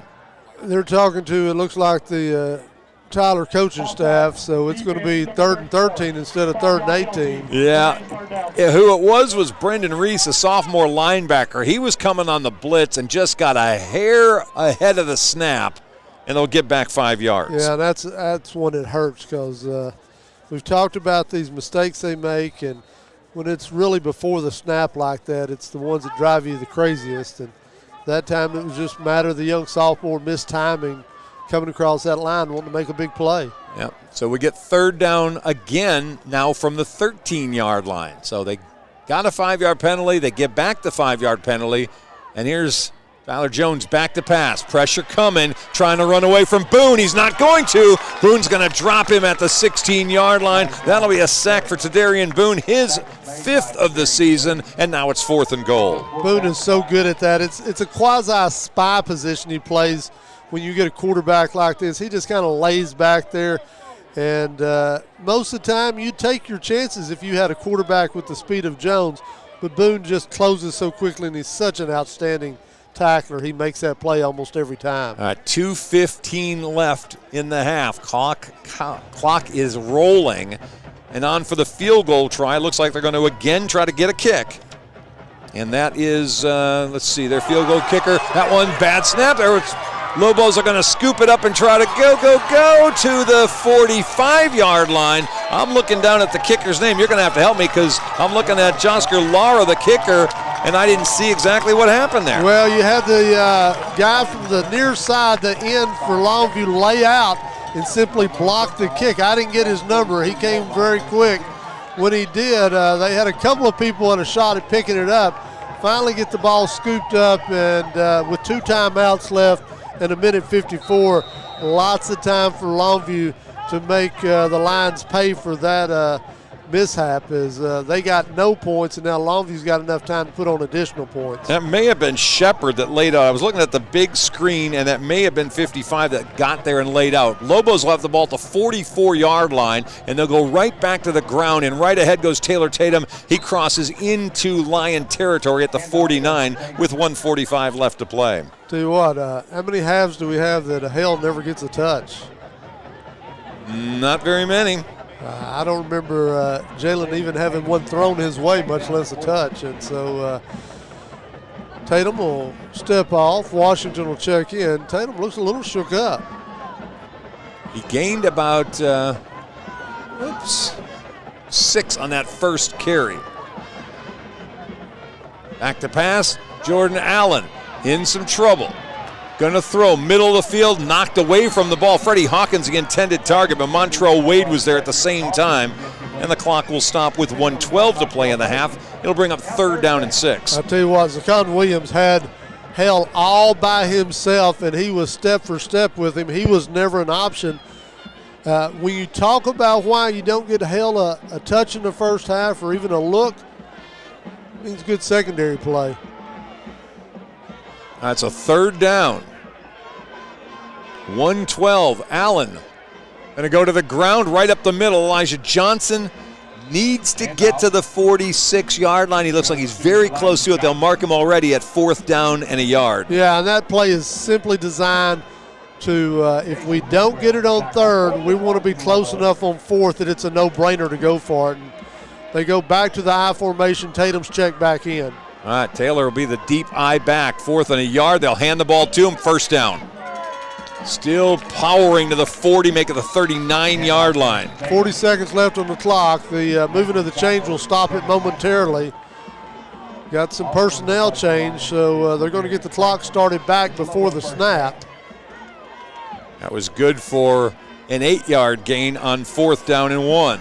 Clock's running, 30 seconds. 1st down and 10, 39-yard line. Allen back to pass, looking deep. Instead goes short, caught. That's DK Reese. He's down to this far sideline, cut at the 20, still on his feet inside the 15 to the 12, where it's going to be 1st down with 14 seconds left. Yeah, Coach King's going to have to use one of his 2 timeouts. We got holding on the play. Frank's showing me. Oh, flag back at the 35-yard line. Yeah, we'll see. It looked like it may have been downfield was the call. We'll actually figure it out here momentarily, but maybe a big play erased that time. Yeah, a couple of Lobos, including the quarterback, walking backward. Yeah, Allen's back at the 45-yard line. Official give the signal to the far side. So it's Elijah Johnson getting called with the holding penalty. It's a spot foul, so they'll move it back to the 45-yard line, where it's going to be, 1st down and 16. Yeah, and if you're Coach King, do you get your timeout back here, or do they start the clock? You got to call timeout if Coach King. Well, looks like he may be content to let the clock run down. I guess. Yeah, now he's looking at them now, and they got to hurry up. 5 seconds, 3 seconds, 2 seconds, 1 second. They don't call timeout and decide to go to the locker room. Tough call. A couple of middle errors there have cost the Lobos. That one particularly may have taken points off the board. Yeah, and they went a little conservative. They had 12 seconds in timeouts and could have maybe tried to pass and gain 15, 20 yards and set up a field goal attempt, but instead, Coach King is content to have a 14-3 lead. And so they'll head to the locker room. Bands are getting ready to take the field here, and as a result, we're going to be ready to quiet down. But 14-3 is our score, which is maybe a little less than we anticipated coming in here. The number one team in the state against a team that's struggling to get going. But with a new quarterback, they've hung around tonight. I'll tell you what, two things have impressed me. One, Tyler's defense has been up to the task. They've done a great job, as we mentioned, on the wideouts for this Lobo team. And two, you're right, Tyler Jones has been a lot of fun to watch, and he's tough to defend. I'll tell you what, you look back at that play Boone made a while ago out where it was just he and Jones out in the middle of the field by themselves. That play may loom even bigger as the evening wears on. Taylor Tatum with 95 first half yards, so he is 14 away from 1,000 on the season. We expect that should be something we accomplish pretty early in the third quarter, and while the Longview Lobos are going to be on defense to start things, it's not a bad first half. 14-3 the score as Longview gets ready to take the field here as the band's getting set. Tell you what, we'll be quiet. We'll let you listen to the band. When we come back, we'll be near the end of the halftime. We'll get you ready for the second half here on Longview Game Day.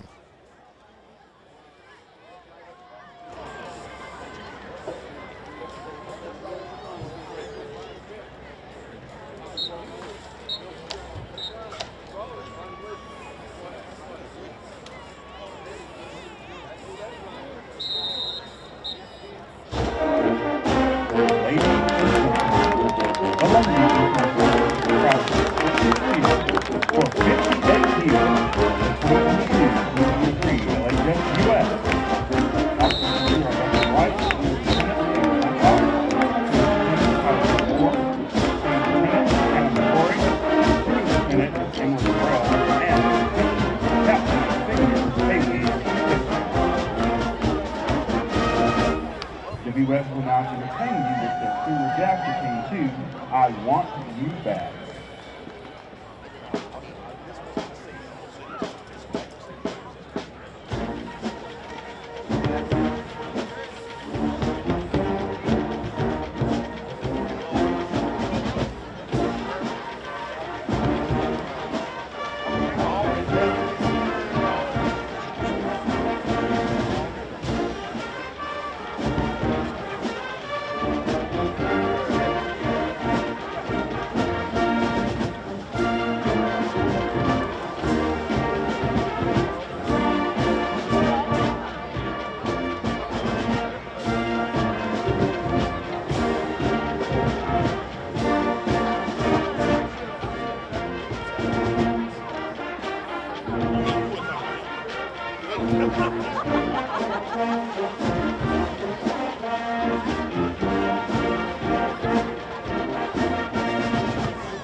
And now, the 3-2, Longview High School Midwest from a dance floor routine 2, Blinding Lights.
Ladies and gentlemen, under the direction of Drum Majors Ashley Rivera and Caitlin Quintin, the Longview Independent School District is proud to present the award-winning Longview High School Lobos Band.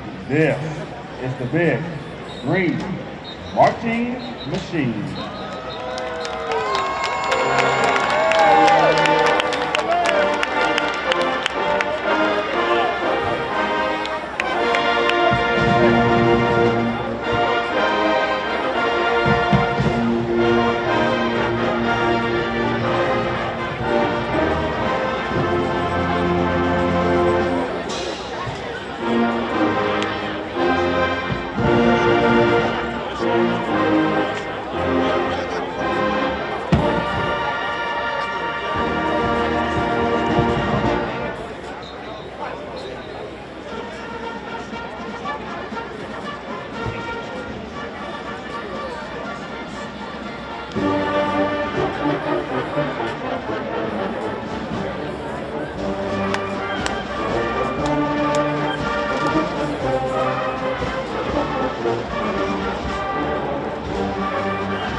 marching the Roger L. Lost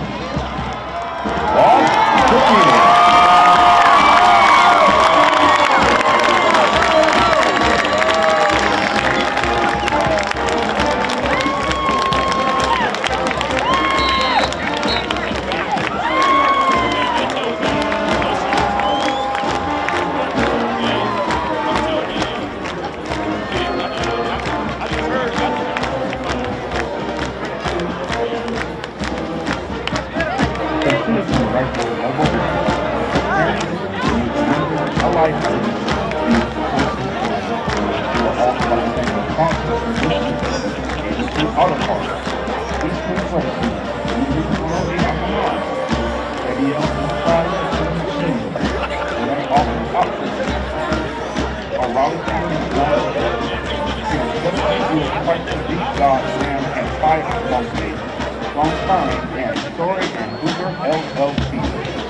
Thank you for your contribution to my performance, and go Lobos!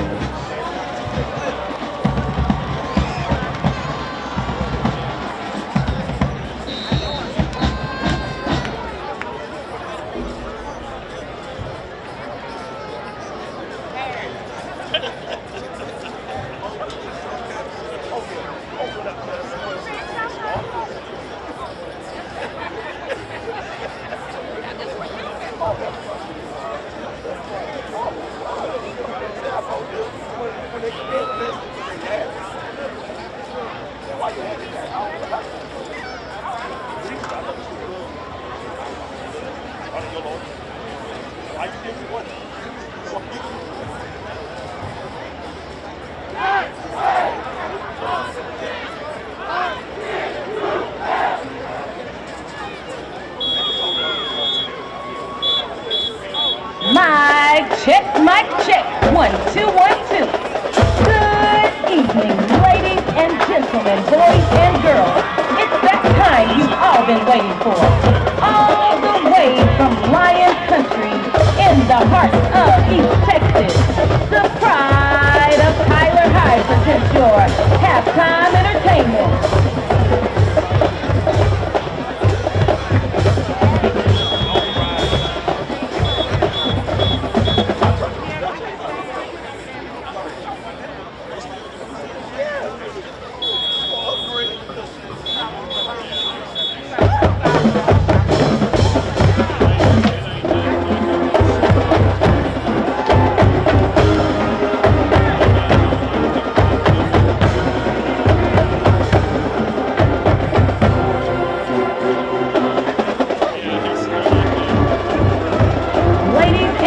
It gives me great pleasure to introduce to you the 2022-2023 Tyler High Brigade. Now coming to the field are the Brigade officers. The officers are Junior Lieutenant Mahalia Lewis, Junior Lieutenant Michaeli Mata, Senior Lieutenant Yulisa Sosa, Senior Lieutenant Ariel Mendoza, Senior Lieutenant Karina Romero, and Captain Leslie Bernal.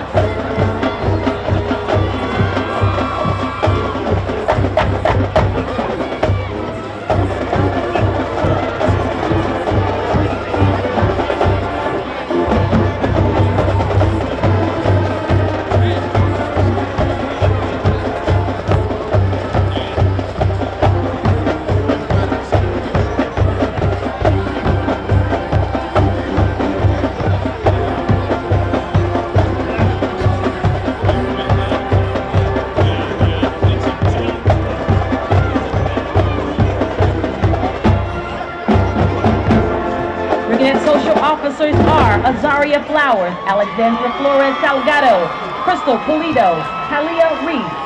Spirit Girls of the Week are seniors. The Brigadettes will want to dedicate this performance to our amazing seniors. We love you. The Brigadettes will now entertain you with a traditional high kick routine to Timber.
celebrating 86 years of excellence.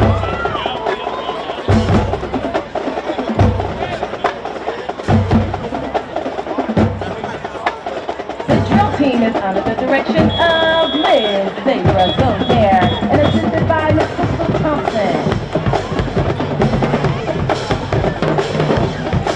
And now coming to the field, ladies and gentlemen, the most exciting, most entertaining, most energetic, the best band in the land, and even the most talked about band around, the Big Blue Band, featuring our drum major, Mr.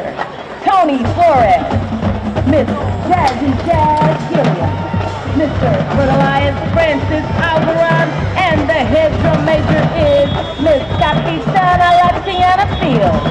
We would like to thank the class of 2023 seniors for 4 great years. Continue to strive for greatness. The Big Blue Band will now entertain you with a drill tune, Oh My Love, by Chris Brown.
Winning color guard perform to Cold-Hearted Snake.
All right then, it's about time to set this thing off.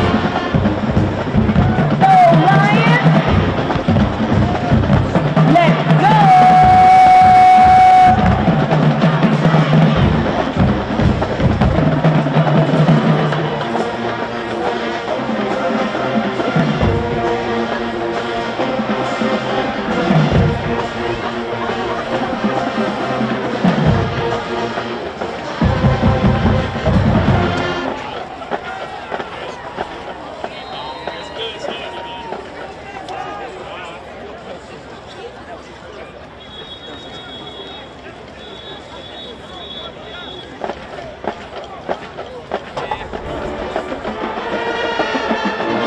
Tell you something. I know you've heard of Showtime at the Apollo, but tonight It's showtime at the Rose.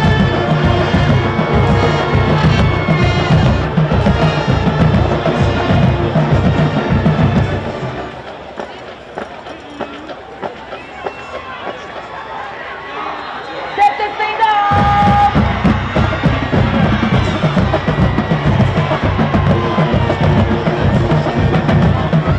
Way to set it up, man!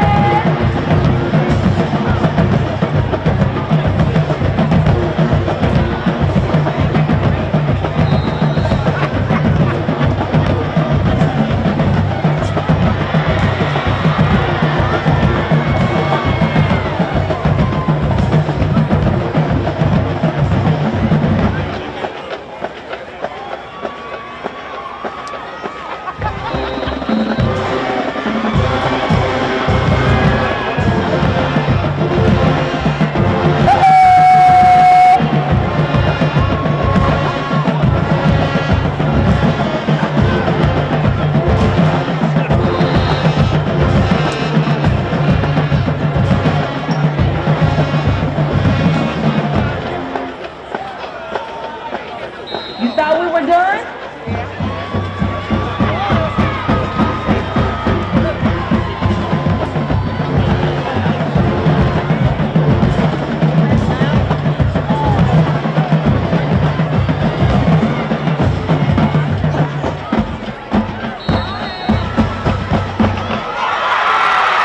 I see you, Big Blue!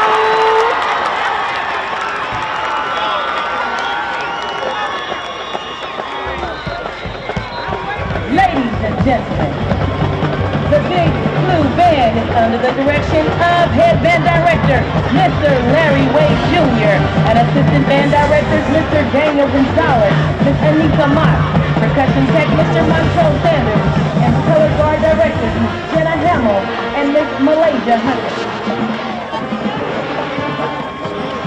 Chaperones of the Week, Senior Mary. Freshman of the Week, Claudio Sosa.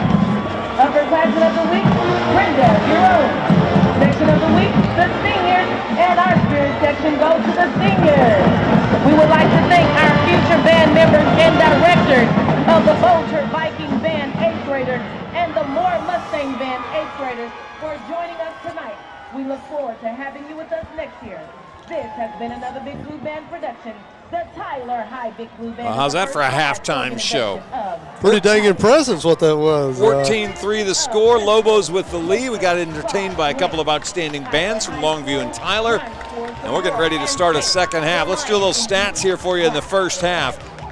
Longview with a 14-3 lead, 8 first downs, 116 yards rushing, just 1 of 3 throwing the football for 8 yards. Frank and I were talking at halftime. This game plan was all about run the ball. It is not about throw the ball. It is about run the ball. 16 carries, 116 yards.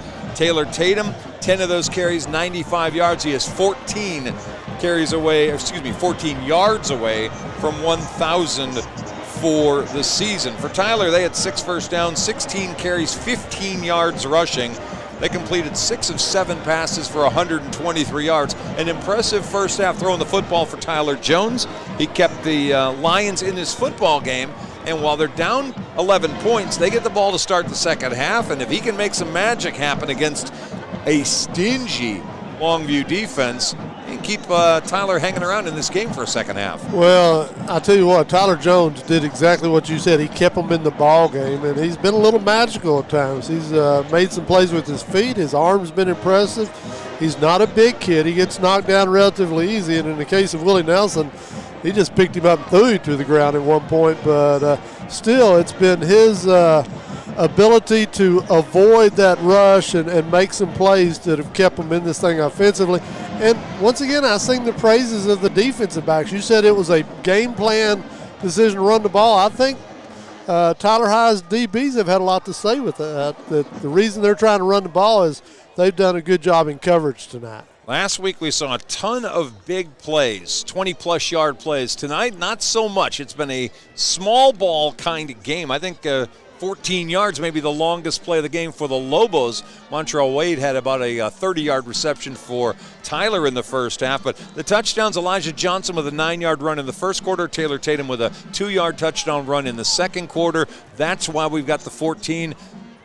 Tyler got a 32-yard field goal and then had one blocked that potentially could have made this a one-score game.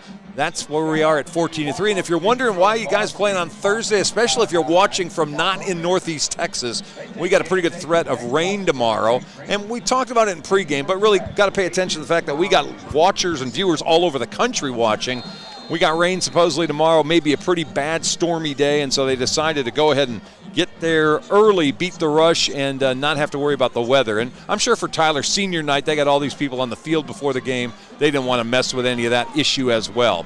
All right, opening kick of the second half, and there's that Tyler kick return that does not get much at all. Longview shuts him down at the 25-yard line. On the tackle that time for the Lobos was Kason Brooks, the younger version of Caden Brooks, sophomore. And it'll be at the actually 20-yard line where Tyler's going to start. We sound like a broken record every week, showering accolades on that kick coverage team. They're just really good at what they do. They may give one up one of these days, but they've been outstanding. All right, so the Lobos, who had to kick to start the second half, now go on defense. First down, 25-yard line. Pass rush coming, and that one air-mailed back to Gregg County out of bounds, where it'll be second down and 10. Jones that time seemed to be not sure where the receiver was going. I don't know if the receiver broke the route off or what, but Jones just heaved that thing as far as he could, and there was no one near it. All right, so second down and 10, 20-yard line. 14-3 ball game. I know you don't have a clock in front of you, and so as a result, Frank's picking up your phone and the microphone. We don't want that. Sorry, you Frank. spelled it out for him, Frank. And yeah, I'm not very smart. Pass down the middle, that a little bit high for the intended target, and that's going to be incomplete. That's Derek McFall, the intended target. It brings up third down and 10. You did such a good job calling that first half. You went back and watched it again at halftime. Why not? Did you tell the listeners they don't care. Your snafu with your fancy equipment you got over there? They don't care about that kind of thing. I think they're intrigued by the fact that you're over there and putting all that information. They don't care about that kind of thing. Third down and 10. Let's just do that. So a couple of incomplete passes to begin things here in the third quarter. And now it's a tough spot for Tyler. Back to pass, Jones. Got some rush coming, got grabbed, got dropped. Back he goes inside the 15-yard line. The Lobos get there again, and let's see, is that Rugeley? Sure is. Jeremiah Rugeley with another sack. He's starting to stack them up like cordwood right now. Tell you what, if there's a knock on Jones, it's probably that. He's not a very big young man. Rugeley did that one-armed. He was still battling with the blocker when he just reached over there and slung the QB to the turf. And so that's the problem you're going to have with an undersized quarterback. All right, punting time out of their own end zone. Willie Nelson at the 45-yard line. Low snap. They're lucky to get anything out of there. Willie rushing up will bobble that ball and fall on it at the 44-yard line. It's not a bobble.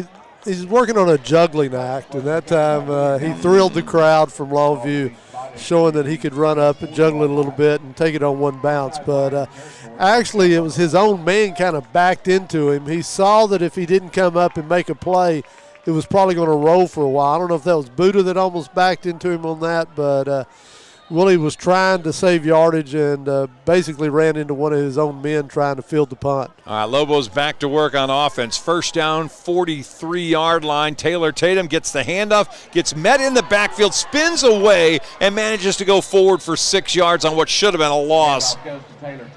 Yeah, what more can I add to that? He just spun out of that and was able to get positive yardage, and that's what you want when you're have a game plan where you're wanting to run the football. You want positive yards every time. Taylor's going to come to the sideline again, and so looks like they've gone back in with the gun formation with Johnson beside the quarterback. He's at 100 for the night. He needs 109 to get to 1,000. Elijah Johnson, the lone back, he'll get the handoff, and I say it over and over. It sounds like a broken record. So patient.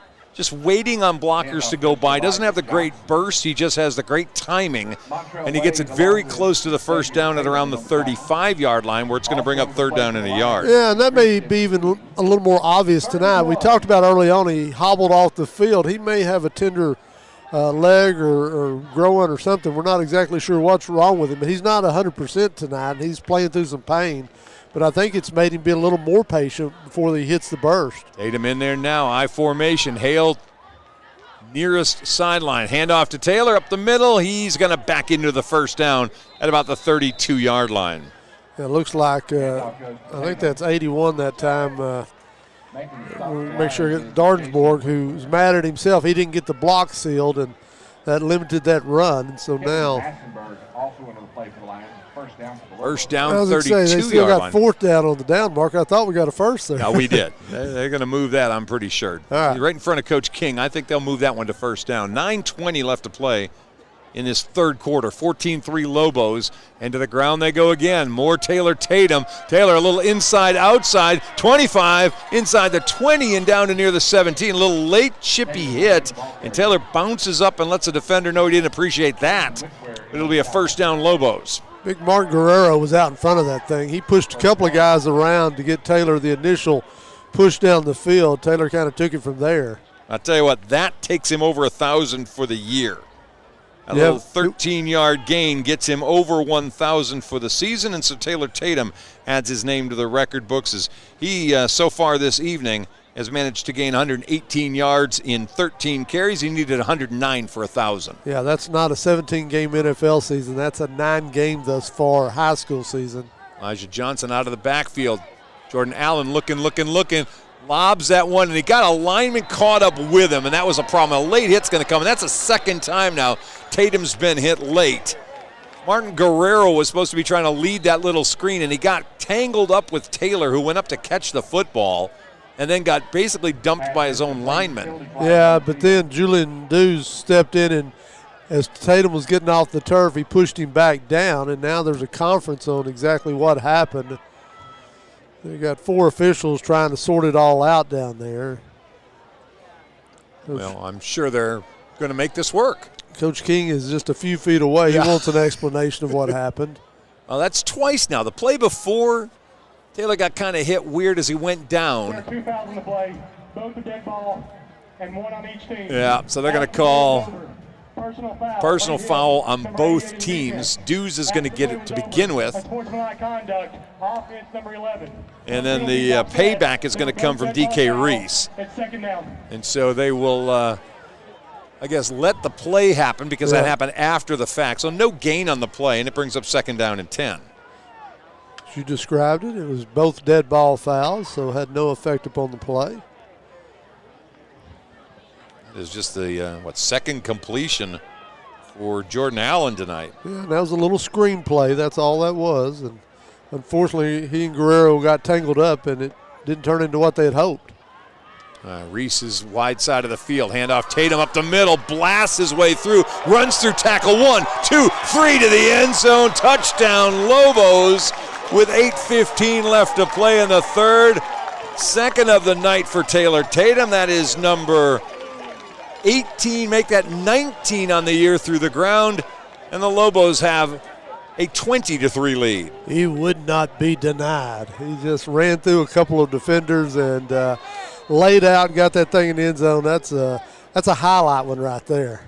Michael Fields on for the point after try. Andrew Tutt, his holder, trotting out there to get ready to take a knee. Yeah, if he didn't already have every school in the country wanting to come play for him, that's the film you'd see him. There's the point after by Fields. He's automatic. That's 3 tonight. 47 in a row now. Really? We'll take the timeout. Oh, yeah.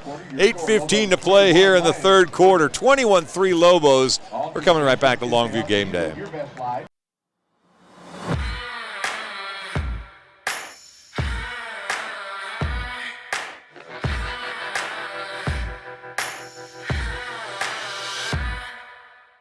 And now at Orr, we want to buy your used vehicle and we'll give you guaranteed top dollar for yours. And if you prefer to trade, even better, with massive savings on every new vehicle at Orr Cadillac GMC in Longview.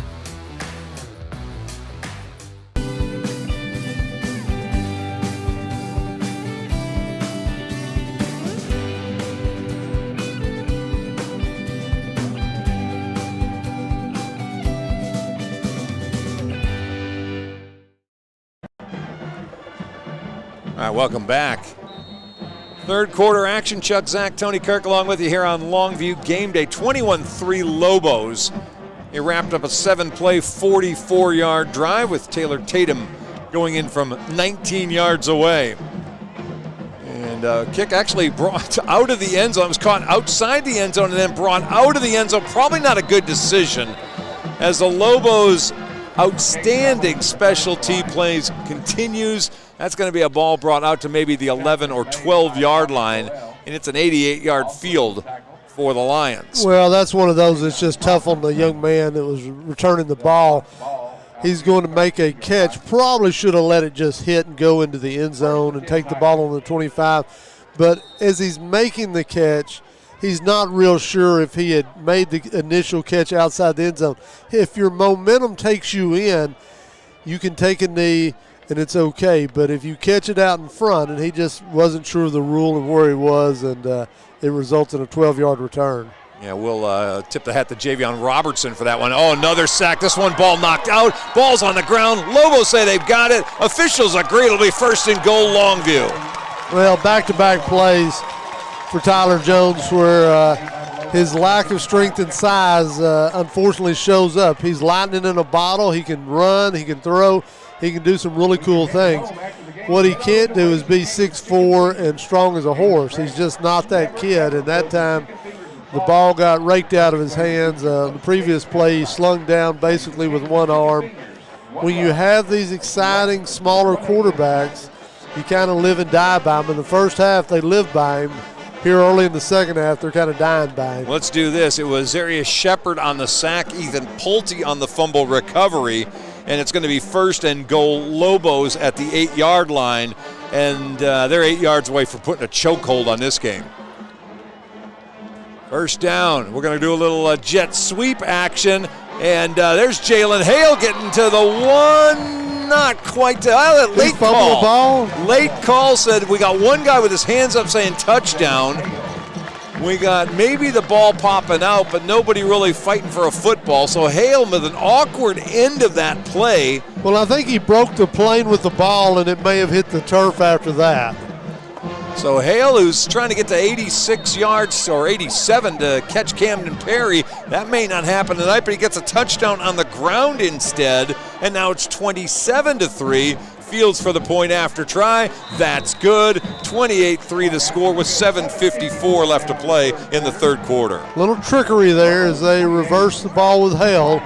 He does a great job of avoiding the first hit and then getting the ball to the end zone. As I said, it was a little exciting there at the end when it looked like the ball may have popped out, but it was one of those things where he was basically reaching for the goal line with one hand with the football, and as it made the contact and broke that imaginary plane, it just kind of popped out, and at that point it's a dead ball. Yeah, they get Jalen Hale into the scoring column tonight anyway.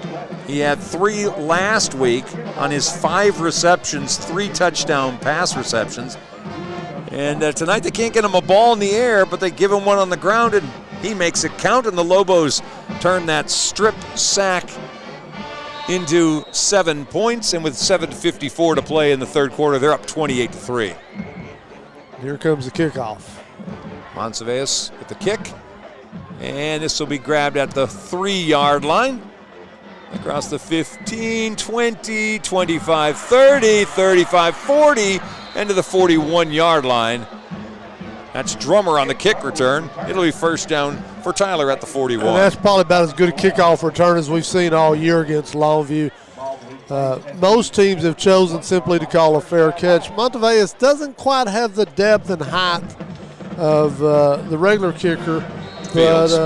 Fields there, but he's still very good, and I see why they're trying to get him some opportunities here in ball games. Lobos getting Kylan Sublett in the game in a hurry. First down and 10, 41-yard line. Most the starting defense still out there. Back to pass, Tyler Jones. Here comes the pressure. Oh, boy. Chase Smith, number 3, was there first. They'll sack Jones back to the 33. This is not fair for Tyler Jones right now. The Lobos know he's got to throw, and they're blitzing, and they're pinning their ears back, and it's target practice on the quarterback. Yeah, what they're doing here in the second half, they didn't do a very good job in the first half. They're keeping that pocket contained. They're keeping someone in the middle so you can't push the guys on either side and give him a running lane in the middle. He got out a couple times in the first half. Here in the second half, they're just surrounding him. Loss all the way back to the 34, 2nd and 17. Rolling up under 7 minutes left to play in the third quarter. We still got a long way to go. 28-3. Jones back to pass, but a whistle blows beforehand. It's going to be a timeout for Tyler. They'll take it with 6:57 left to play in the third quarter. Down by a score 28-3. We'll take a timeout. We're coming right back here on Longview Game Day. Injuries aren't planned, and here at Longview Orthopedic, we're going to work together with patients to try to obtain the best outcome possible for them. We have the ability to treat all injuries for all patients and athletes of all ages. One thing I want patients to understand is that, I've been in their situation. I played football at Texas A&M University, played offensive line, I was a guard, and being an athlete, suffering injuries, and having that passion to get back on the field gave me a really good perspective on the other side of the line as a treating physician now here at the Longview Orthopedic Clinic. Over the last 10 years, our office has achieved many record verdicts and settlements. Our commitment has always been to outwork and outfight any opponent we have in whatever courtroom we find ourselves in. At Godarzi & Young, we have settlements and verdicts that are unmatched. Whether you come face to face with the corporation or the insurance company, they know that if they don't justly compensate our clients, they're going to have to face the Godarzi & Young trial team in the courtroom.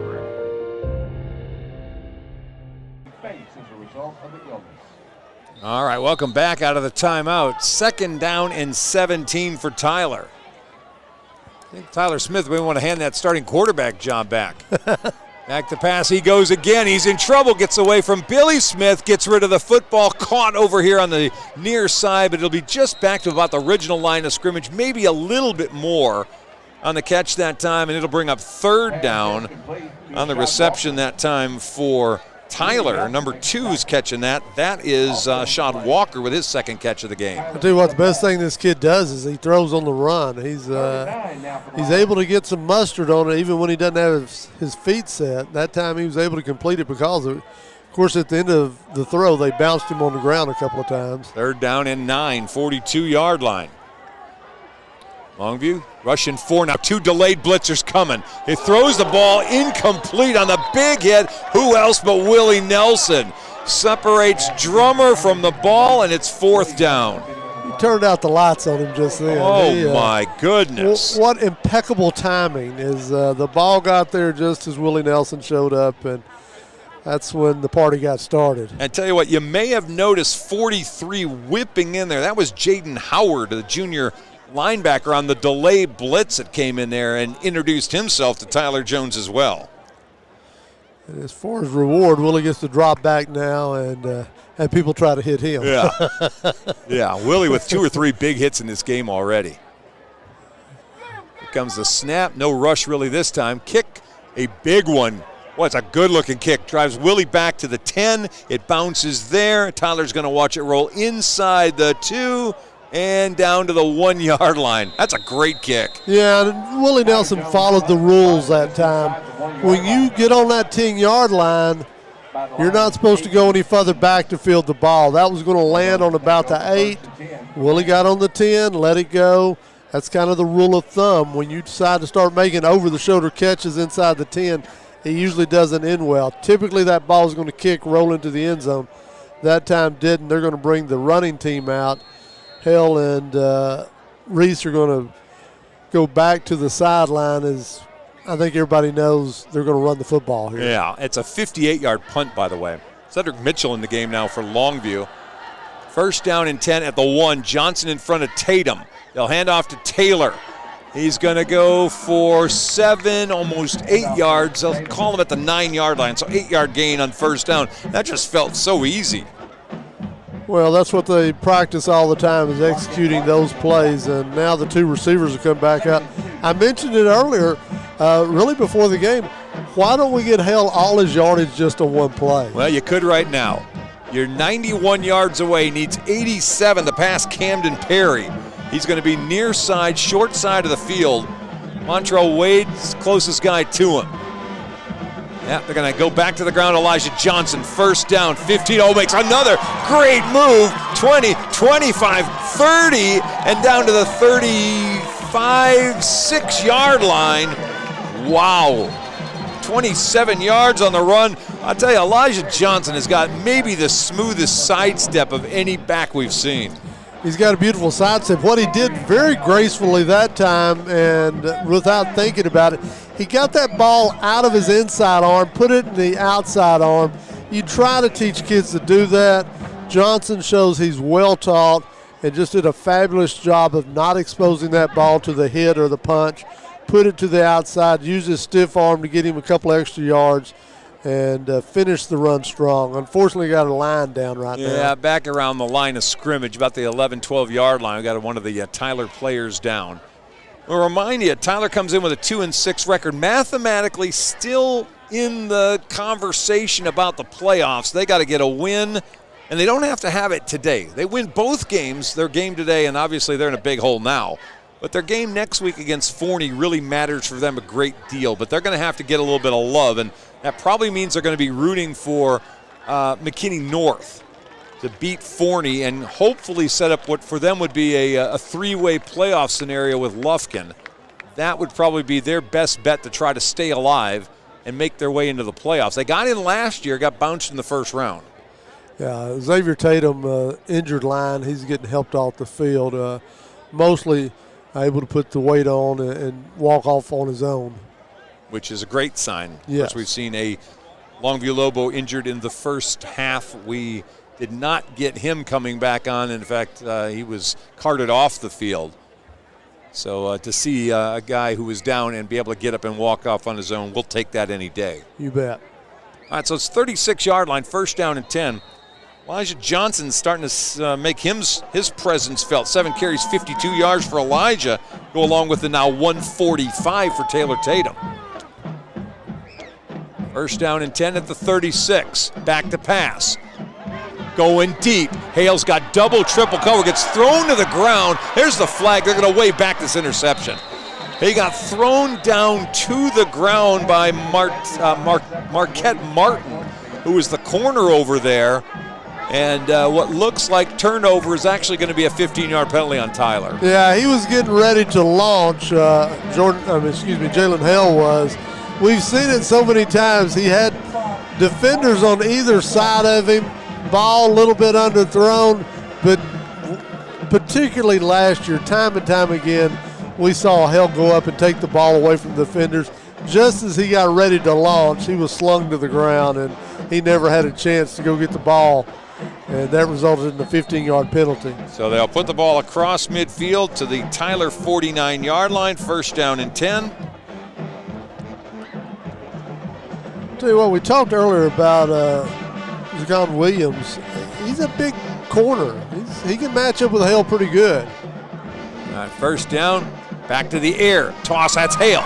Makes his first catch of the day and gets across the 35-yard line. Boy, he's again knocked down awkwardly and kind of bent backward at the end of that play. He gets up. Yeah, does a little jawing. I think he was catching a little mouthing from the line defenders, and he got up and gave some back to him. 16-yard gain for Hale. He's got to get to 86 to catch Camden Perry. Nice crossing pattern. Good job by Jordan to hit him in stride. Ball's at the 33, first down and 10. To the ground we go to Taylor Tatum. Oh, spins out of one. He's not going to get away, but it's an impressive spin move nonetheless. Somebody hit the A button there, and he goes for about 3, and it's second down and 7. Yeah, I tell you what, he's done that a couple of times tonight. It's fun to see. Doesn't break a big one, but just makes a 2-yard gain exciting. All right, clock rolling as we're down to 3:59 left to play in the third quarter. Oh, I'm getting a video game schooled by Frank. It's a circle button now. Yeah, sorry. Back at in the day, first I thought Frank was giving me a number for a golf lesson, but it turns out he's just telling me how to play video games. Yeah, I'm old. We didn't have circle buttons back then. It was A and B. Handoff straight ahead to Elijah Johnson. Bounces to the 26. Yeah, my gain of 6. My Etch-a-Sketch didn't have a circle button either. Yeah, that's right. Yeah, that's. I want one of them rich kids with that extra button. All right, it's going to be a Third down and short. As Johnson now approaching 60 yards on the afternoon. Darren Borg comes back in. He's going to replace Hawkins as Hawkins comes to the sideline. Go back under center here, 9 formation. Yep. Third down 3. How about feed it to Taylor Tatum? How about Taylor Tatum? 20, 15, 10, 5, touchdown Lobos. 2:54 to play in the third, and Taylor Tatum gets another one on the ground. Tatum shows so many different things that are in his toolbox. He showed the spin move on the short game on the previous play. That time, he just shows the breakaway speed. He got to the corner. They didn't keep him contained, and then it's just a matter to outrun the edge, and nobody really laid a hand on him until he got to the finish line.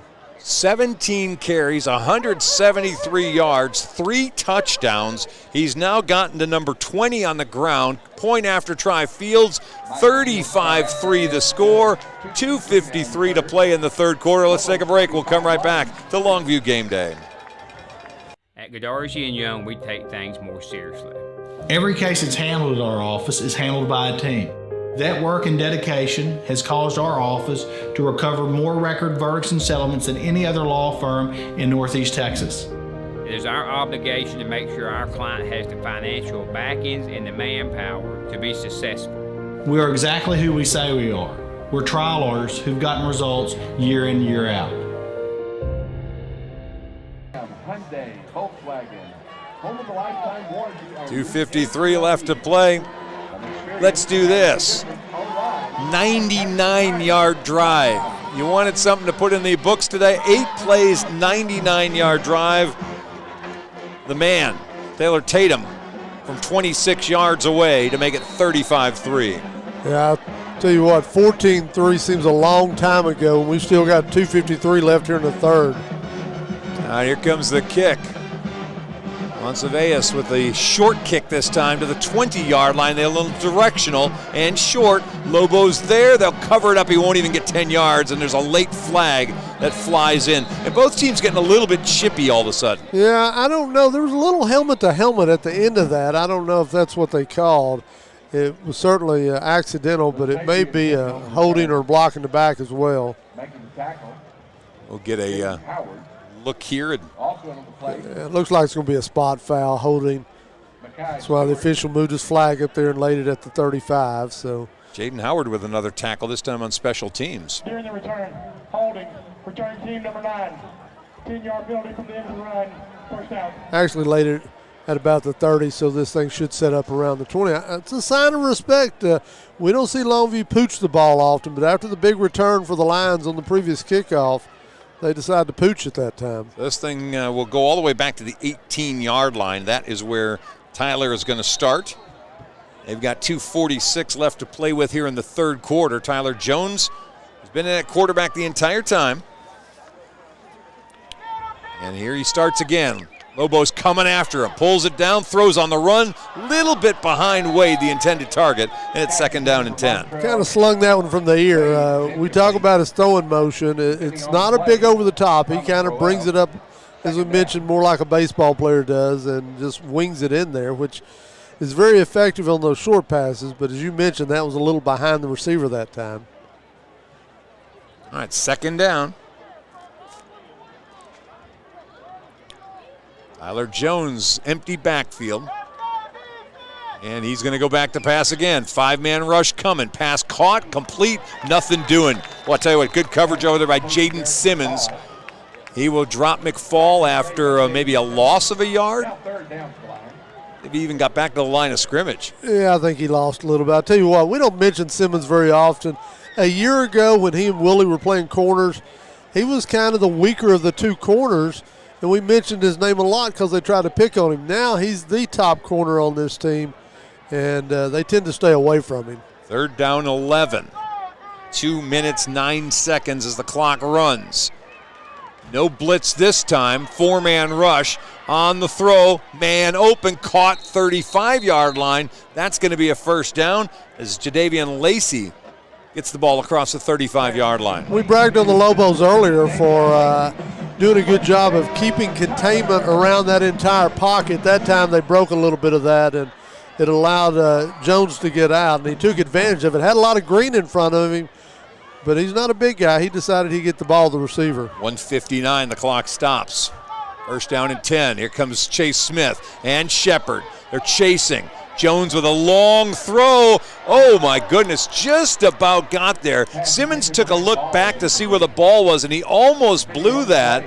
The ball came a little off the mark for McFall, the intended target, and it's going to be second down and 10. Tell you what, for a kid who has had very few opportunities to get his feet set tonight, his accuracy continues to surprise. All right, so we've got second and 10, 36-yard line, 1:51 to play in the third. And a long third quarter. It has, and it's gone the way of the Lobos. A lot of passing, a lot of dead balls. Back to pass, Jones again. Oh, that one in the hands of Simmons. It was actually a little bit behind him. He was closing on Wade at about the 45-yard line, looking like he was going to try to make the tackle on Wade, and the ball kind of got up on him in a hurry, but behind him, and now it's third and 10. He was getting ready to lower the boom on Wade, and just as he got ready to drop that shoulder and make the hit, he realized the ball was headed more towards him. Last second tried to snag it, but by then he'd gone too far in the other direction. Momentum just took him away from it. All right, well, third and 10. Tyler Jones has been under duress a lot of this game. He's back to pass again. He's going heaving one deep. And his receiver didn't quite pick it up early enough. Intended for a shot Walker, but he overshot him with Willie Nelson on the coverage. Now it's fourth down. Yeah, one of the few times he got his feet set, and he didn't really make a great throw. I think the receiver expected the ball more towards the hash marks. Instead, he had to turn and try to adjust, and it was just too far out of his reach. And the Lions chunked it up a bunch that time, and now they get to punt it. Yeah, 4 straight incomplete passes, and now Tyler Jones gets to stay in and punt the football. He's not only the quarterback, he's the punter. Willie Nelson back at the 30-yard line. Tyler's kind of lost the offensive playbook. Let's just go back and sling the ball now. Jones going to punt this one, and this is not going to be as good as that 99-yard drive the Lobos had to do last time. This one out of bounds at the 41-yard line. 25-yard punt, not the 58 from the last one. Yeah, much shorter field this time for the Lobos to maneuver. You kind of expect to see Jordan Allen out one more series. That's kind of been the MO in these blowouts. Is he gets him some work here in the second half. Not sure we'll see Taylor Tatum. We'll take a peek, see if he's out there right now. This may be Washington's time. Looks like Johnson out there, no number 2 right now. Yeah, Elijah, the lone back with Jordan Allen. And on first down, we're going to throw it. Get it out in the hands of Hale. Hale, 50, 45-yard line. He's got 11 on the play, so good for a first down.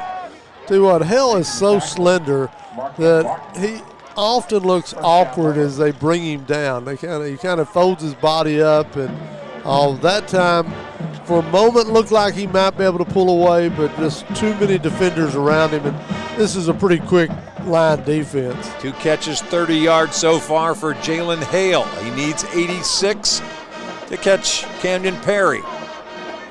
And we move. That's Derensburg, who jumped a little bit early that time, and so it'll be first and 15. Well, you keep mentioning that Hale needs more yards. Yeah, well, you're getting close. You get another one of those, you're going to be right about the 86 yards. Either way, it is Tatum back in the backfield. They had gone to the I formation that time. Let's see what they do this time. Looks like they'll stay in the I. DK Reese is going to be the wide receiver, far side of the field. Handoff, Taylor Tatum. Oh boy, big gaping hole up the middle. Tatum just carries 3 defenders to the 34-yard line and picks up 16 on first and 15. We talked about Johnson's protection of the football a while ago on a big play. That time Taylor Tatum got crowded, defenders all around him. First thing he did was double up. He put both arms around that football. He knew he'd kind of optimize the run. Why not protect the football on the way down? 189 for Taylor Tatum on 18 carries. 20 seconds left in the quarter, and we've got a whistle beforehand. And let's see what we got. Flag again on Longview. Well, it's just more fun to pick up 15-yard first downs as opposed to the 10-yard variety. Very, very bland. Yeah, you think so, huh? Reese got the early start, looks like that time. So they'll move him back 5 more and make it 1st and 15. It's kind of like a challenge. Yeah, well, I keep telling you, it's more yards to pad the stats with. Yeah, we can get in. Tatum goes for 16 on a 1st and 15. You got 1st and 15 again. Can you duplicate that? They'll put Tatum in the slot this time. 3, 2, 1 in the quarter. They they got it off. Officials started to run in to stop it. Instead, he let it go. They'll hand off to Johnson, who breaks tackle after tackle and finally gets stopped at the 20-yard line. How many did they need for the first down? 15. They got, what, 17 instead? Actually 19, and that's a first down as a quarter comes to an end. We'll flip sides of the field. We'll come back for the 4th. It's 35-3 Lobos here on game day.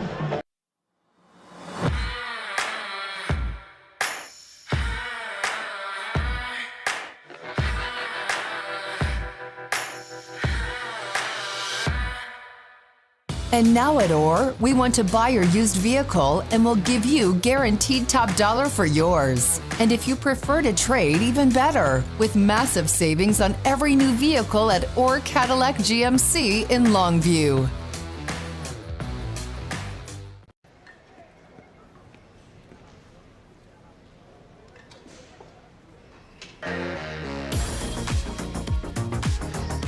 Crunch has everything you need to find your mode.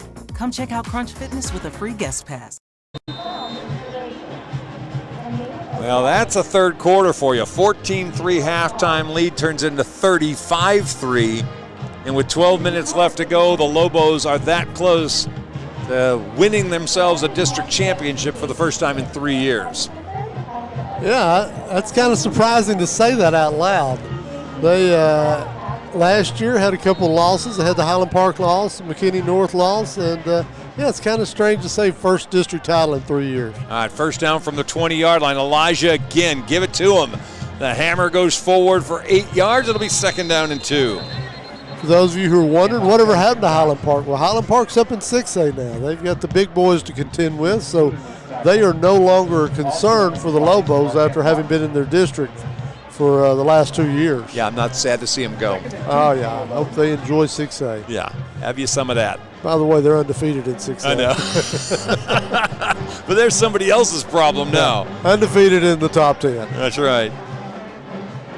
2nd down and 2 as we're just into the 4th quarter.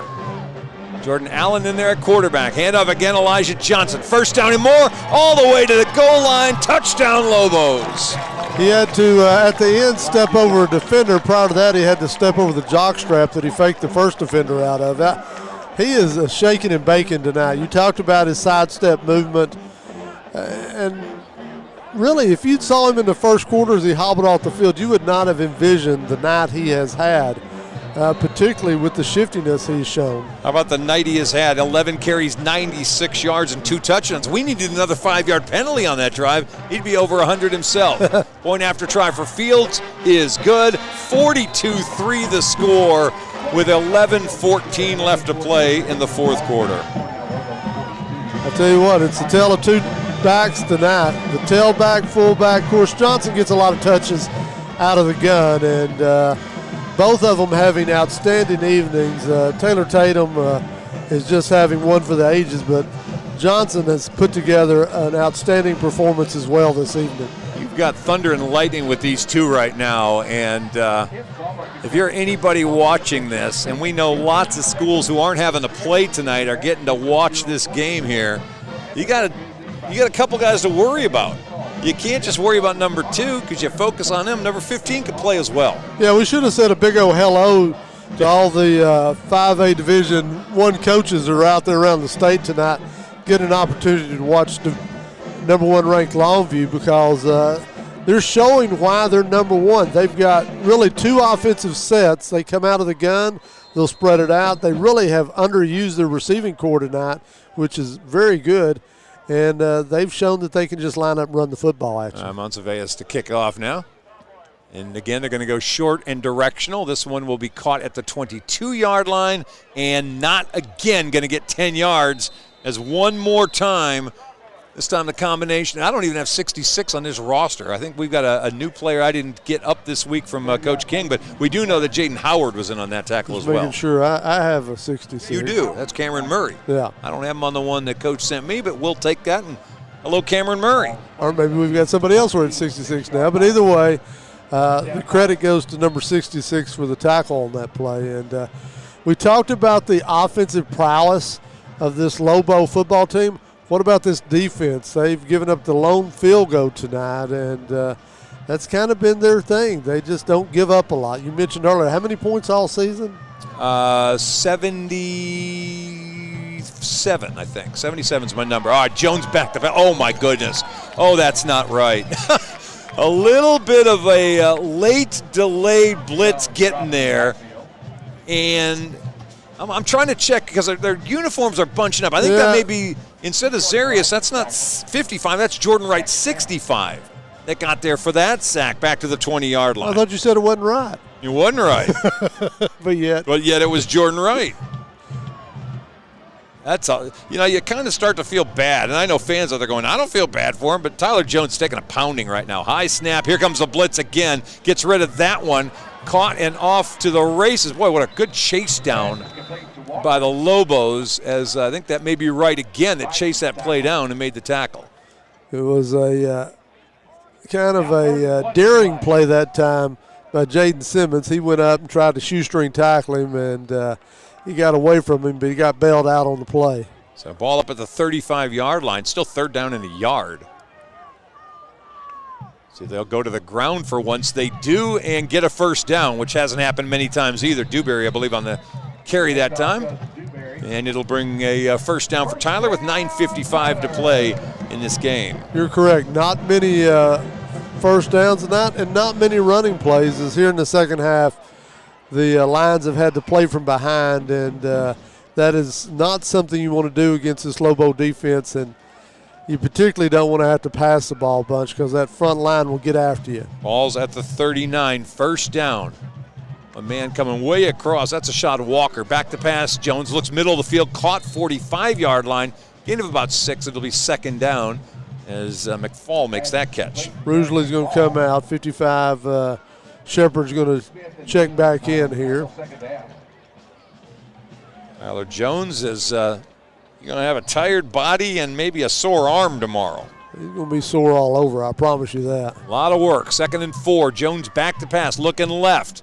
Ball's on the target. Closing fast is Chase Smith at the 50-yard line, but that's a first down is Ashad Walker with another catch. You will see some inside-out speed from a linebacker. Check Chase Smith out on that play. That thing was way out by the sideline. That time Smith from the linebacker position sped out there to bring him down. They just make you work so hard with their defense. First down right on the 50-yard line. LaQuavion Jackson in there now for Longview. Back to pass. Jones again. Pass rush stopped at his feet. Long throw. Double coverage. Ball tip. Intercepted.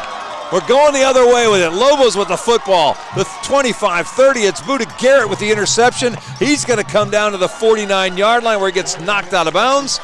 And it'll be Lobo ball after the interception. And they've picked off one in every game this season now. That's 9 games and at least 1 interception in every one of those games. Boys and girls, you want to see over-the-top help, that's a great one.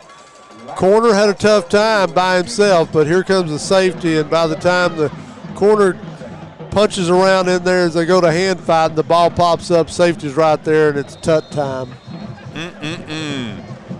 34-yard return on the interception. Ball's going to be at the 48-yard line.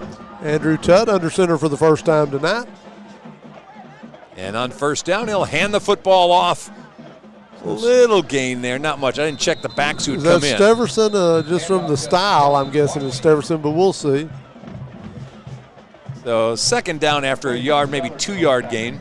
That's Washington. Kelvin and Washington, we're going to have to do a quick check of everybody that's in here.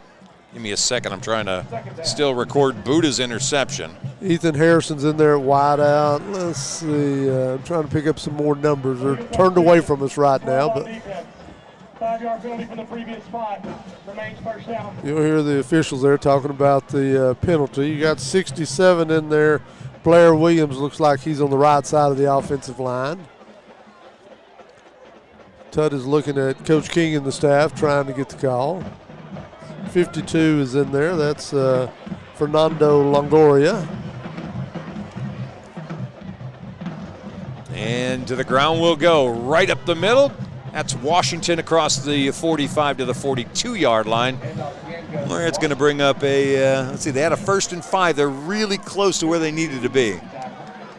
And it looks like 2nd down and short. Cedric Mitchell out there, according to Frank. 27 is, Frank's trying to help me out here, but I'm trying to find out. Stewart's out there, number 27. I'll let you guys just go ahead and fight He's got a monitor and young eyes. Yeah. That's a huge advantage. And the circle button. I'm trying to look 100 yards away from me, and Frank's looking at a monitor right in front of me. Washington again, and he gets hit in the backfield, falls forward to the 40. And it's 2nd down and 9. Frank continues to give me some red marks here. It looks like something you've graded. Arion Harper's out there as well right now, number 75. And Christian Palacios. I'll say that, Palacios. I'm going to let you just go ahead and run with that. You Yeah. just do you. Well, you're over there computing all your statistics. When you're done, let me know, and I'll pick it back up again. Well, I'm going to hand it off to you right here, young man. 2nd down and 9. 6:42 left to play. Going a little 3 wide, and instead we'll hand off right up the middle. There's Brandavian Stevenson across the 40 to the 37-yard line. Gain of about 3, and it's 3rd down and 6. Well, for just a moment there, I thought they were going to let Tutt throw the football. The set there, Andrew Tutt doesn't get many opportunities in mop-up duty to throw the football.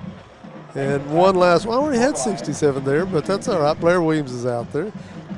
Wholesale substitutions. How about that? Hey, we've tried to hit as many as we can. If we missed one of your kinfolk or something, we apologize. We're trying to get everybody's name out here tonight. Ball's at the 37. 3rd down. They're actually going to say 5 for the 1st down.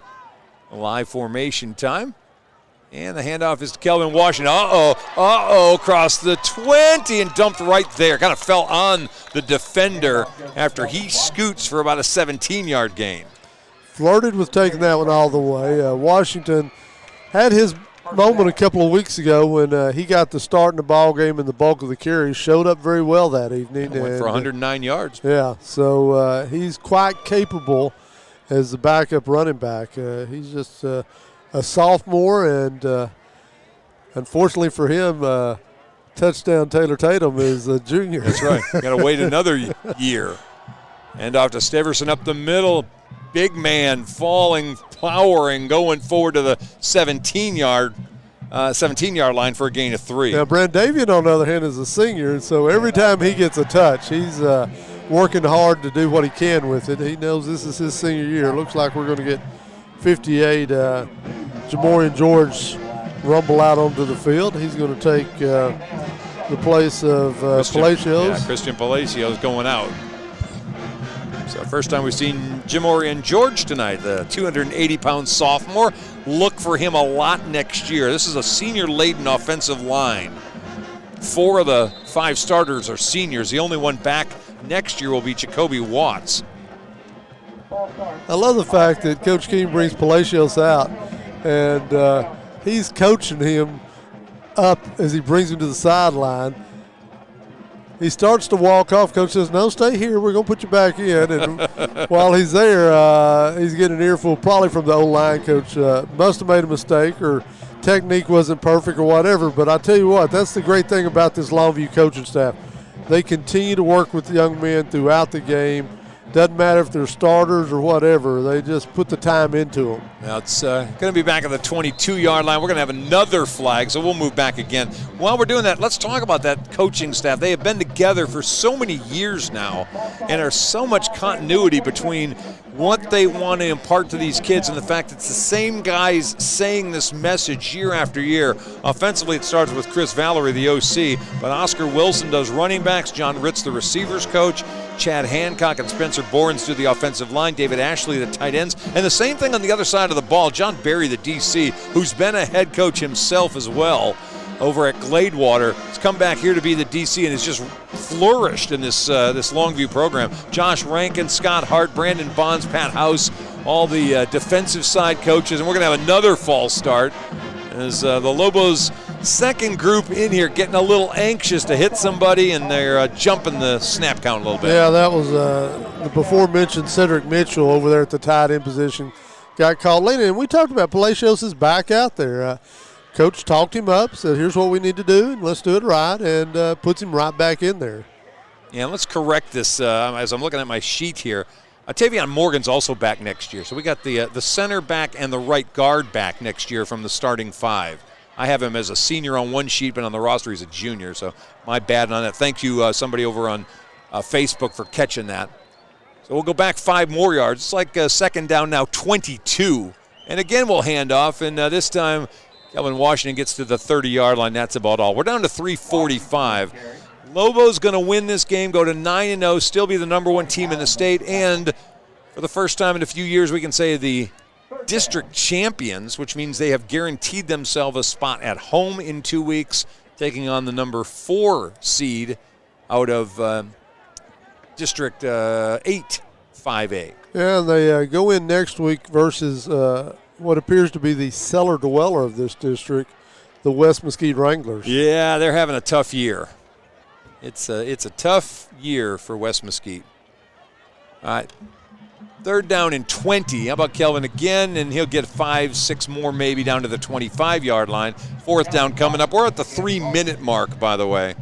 Play they like to run with Taylor Tatum at times. They put the running back in the slot, do a little sweep with him underneath there in that jet sweep. And so that time it was Washington's turn, and it's going to be 4th and 5, and everybody in the place expects them to run the football. You would think. All right, so a couple penalties on this drive kind of slowed things down. They're at the 25. Now 4th and 15. And how about one more time, Kelvin Washington. And he's trying to go wide, gets a little speed going, and he's going to be shy of the first down as he goes down at about the 16-yard line. I'm afraid a block in the back may wipe that out. Looked like the receiver came back and may have gotten the corner in the back. We've got the flag. Let's see what the call is. You would think they'd turn that down. No, I think that was it short of the first down? Oh, yeah. Yeah, they had to get to the 10. Okay, I thought, I'm looking at the original line of scrimmage, my bad. And so, yeah, they'll turn that down. There you go. Block in the back by the Lobos. 26 for them is Kiefer Doxey. So it's first down for Tyler now at the 20-yard line. Jones is still out there at the quarterback position.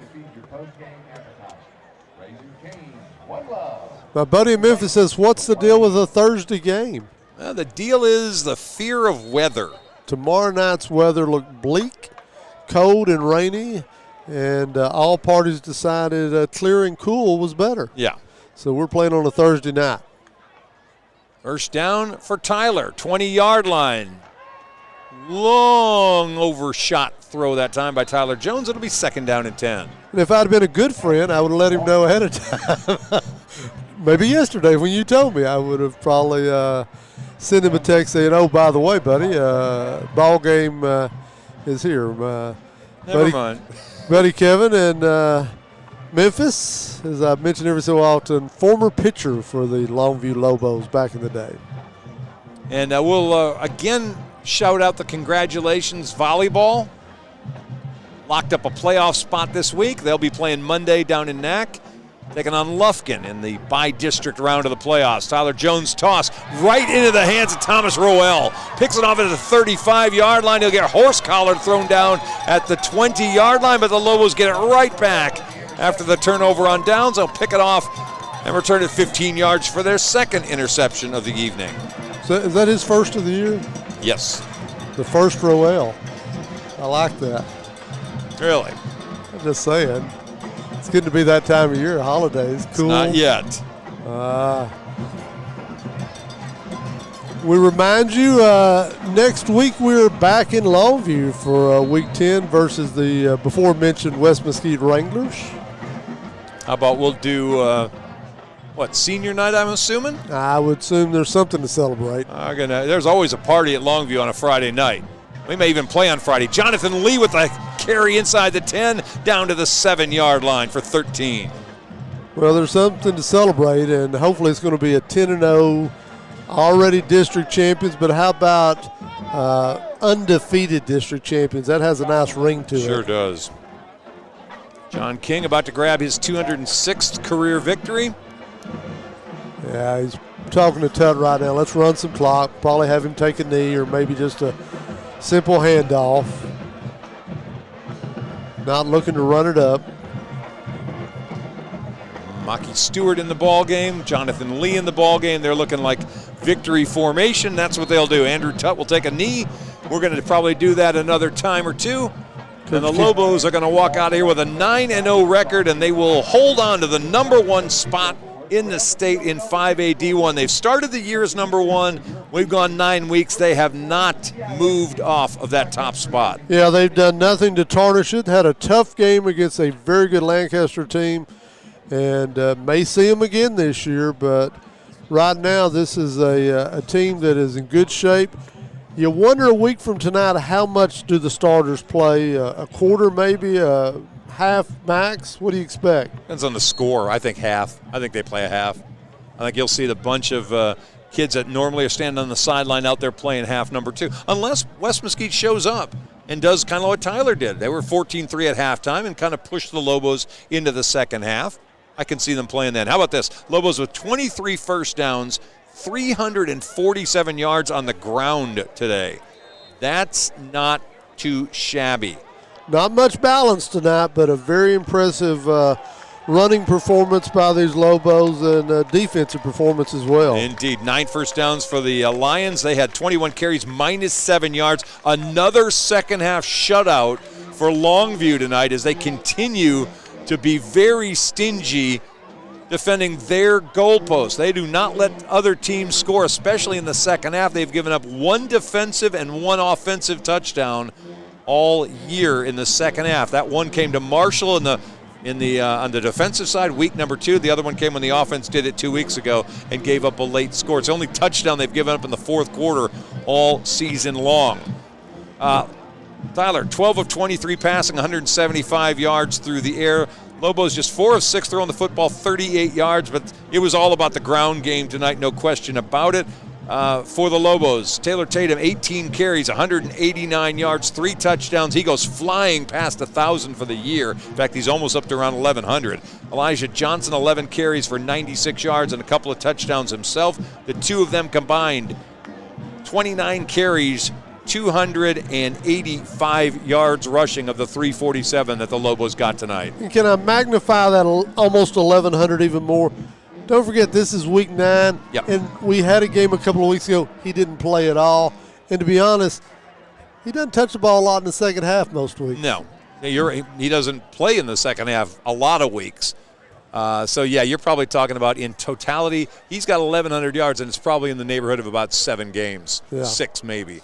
Very impressive, but that's why everybody in the country wants him to come play for them in a couple of years. All right, Lobos with a 14-3 halftime lead, blew the thing out in the second half, and they go running away to a 42-3 win and continue to dominate this series. That's 6 in a row. They've won over Tyler now, and the series lead even larger. I've lost my piece of paper, but understand a big margin in this series now. It's 53 wins for the Lobos, 39 for the Lions with 7 ties. We will have the 100th game between these two next year when they match up again. That one should be back at Lobo for number 100.